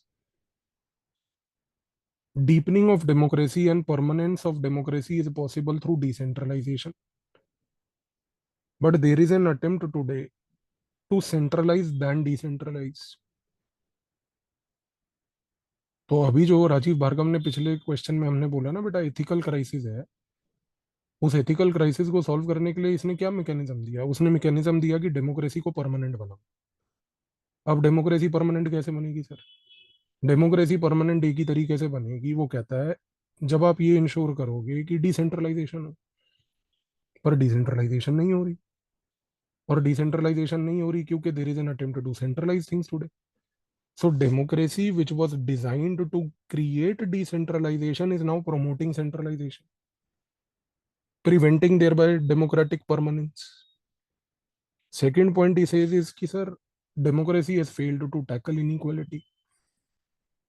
Sir, rising income inequality in the states today has emerged as a big problem. Because this rising inequality at the income level today is something for which the democratic forces have no answer. तो इस context में एक चीज तो तय हो गई बेटा कि inequality is today preventing what is called as permanence of democracy. ये चीज आपको समझ आई इनइक्वालिटी वाली? और तीसरा और लास्ट पॉइंट देखो ना sir, quality of life. He says that because of globalization, Rajiv Bhargav says, कि sir, because of globalization, what has happened is there is a serious crisis of quality of life. And he says why this is important is better because democracy was visualized as one of the instruments that will work for improving the quality of life. But democracy has failed to do so. And beta, the failure of democracy to do so, that is to improve the quality of life, has caused what is called as question marks on democracy today. So unless these issues are addressed, tackling inequality, unless we ensure more decentralization, unless we improve quality of life, sir, democracy cannot become permanent. ठीक है जी. अगला question आपका homework था बेटा, और उसके आगे बढ़ते हैं. Using scholarship explain if democratization is relevant for IR.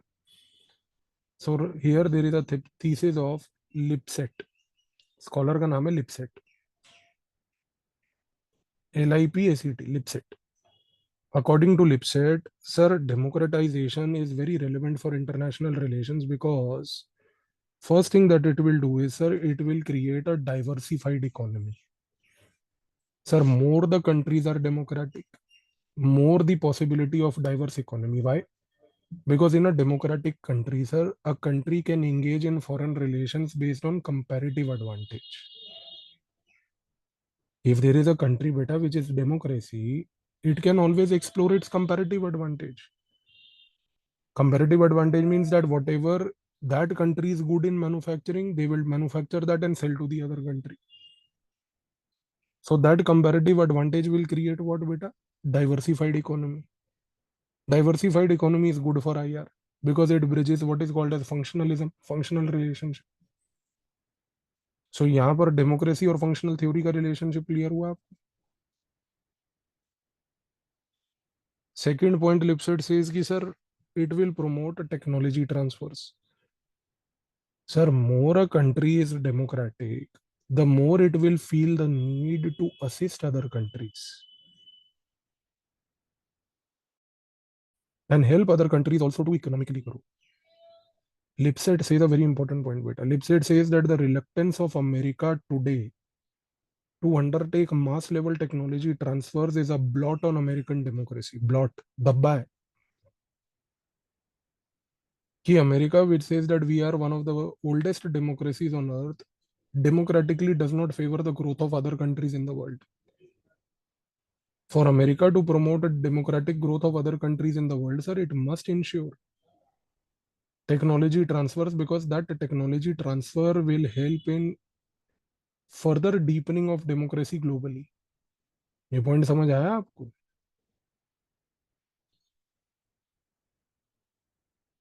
And third point that he says is कि sir, civil societies. He says कि sir, democratization in international relations should facilitate the growth of civil society. And these civil society organizations must use the liberal agenda to create what is called as a cobweb model. So more the democracy, more the civil society, more the civil society, more the cobweb, more the cobweb, more the interdependence. लेकिन उल्टा हो रहा है सब कुछ. हम कह रहे हैं कि sir civil society is the fourth generation war. याद है आपको वो स्टेटमेंट अजीत डोवल का पिछले साल जब वो आईपीएस प्रोबेशनर्स की ट्रेनिंग पे गया था? तो यहाँ पर वो राजीव भार्गव का पॉइंट फिर से वैलिड हो जाता है सर कि लेस सिविल सोसाइटी मींस कि सर आप डिसेंट्रलाइजेशन की स्पेस को ही कैप्चर कर रहे हो. समझ आया ये? अब देखो जी अगला question sir. Trace the intellectual evolution of human rights in international relations. यहाँ पर दो लाइनें लिख लो.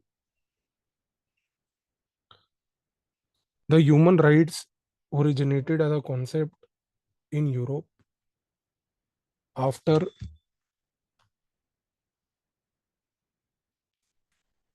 Europe witnessed devastation by Napoleon.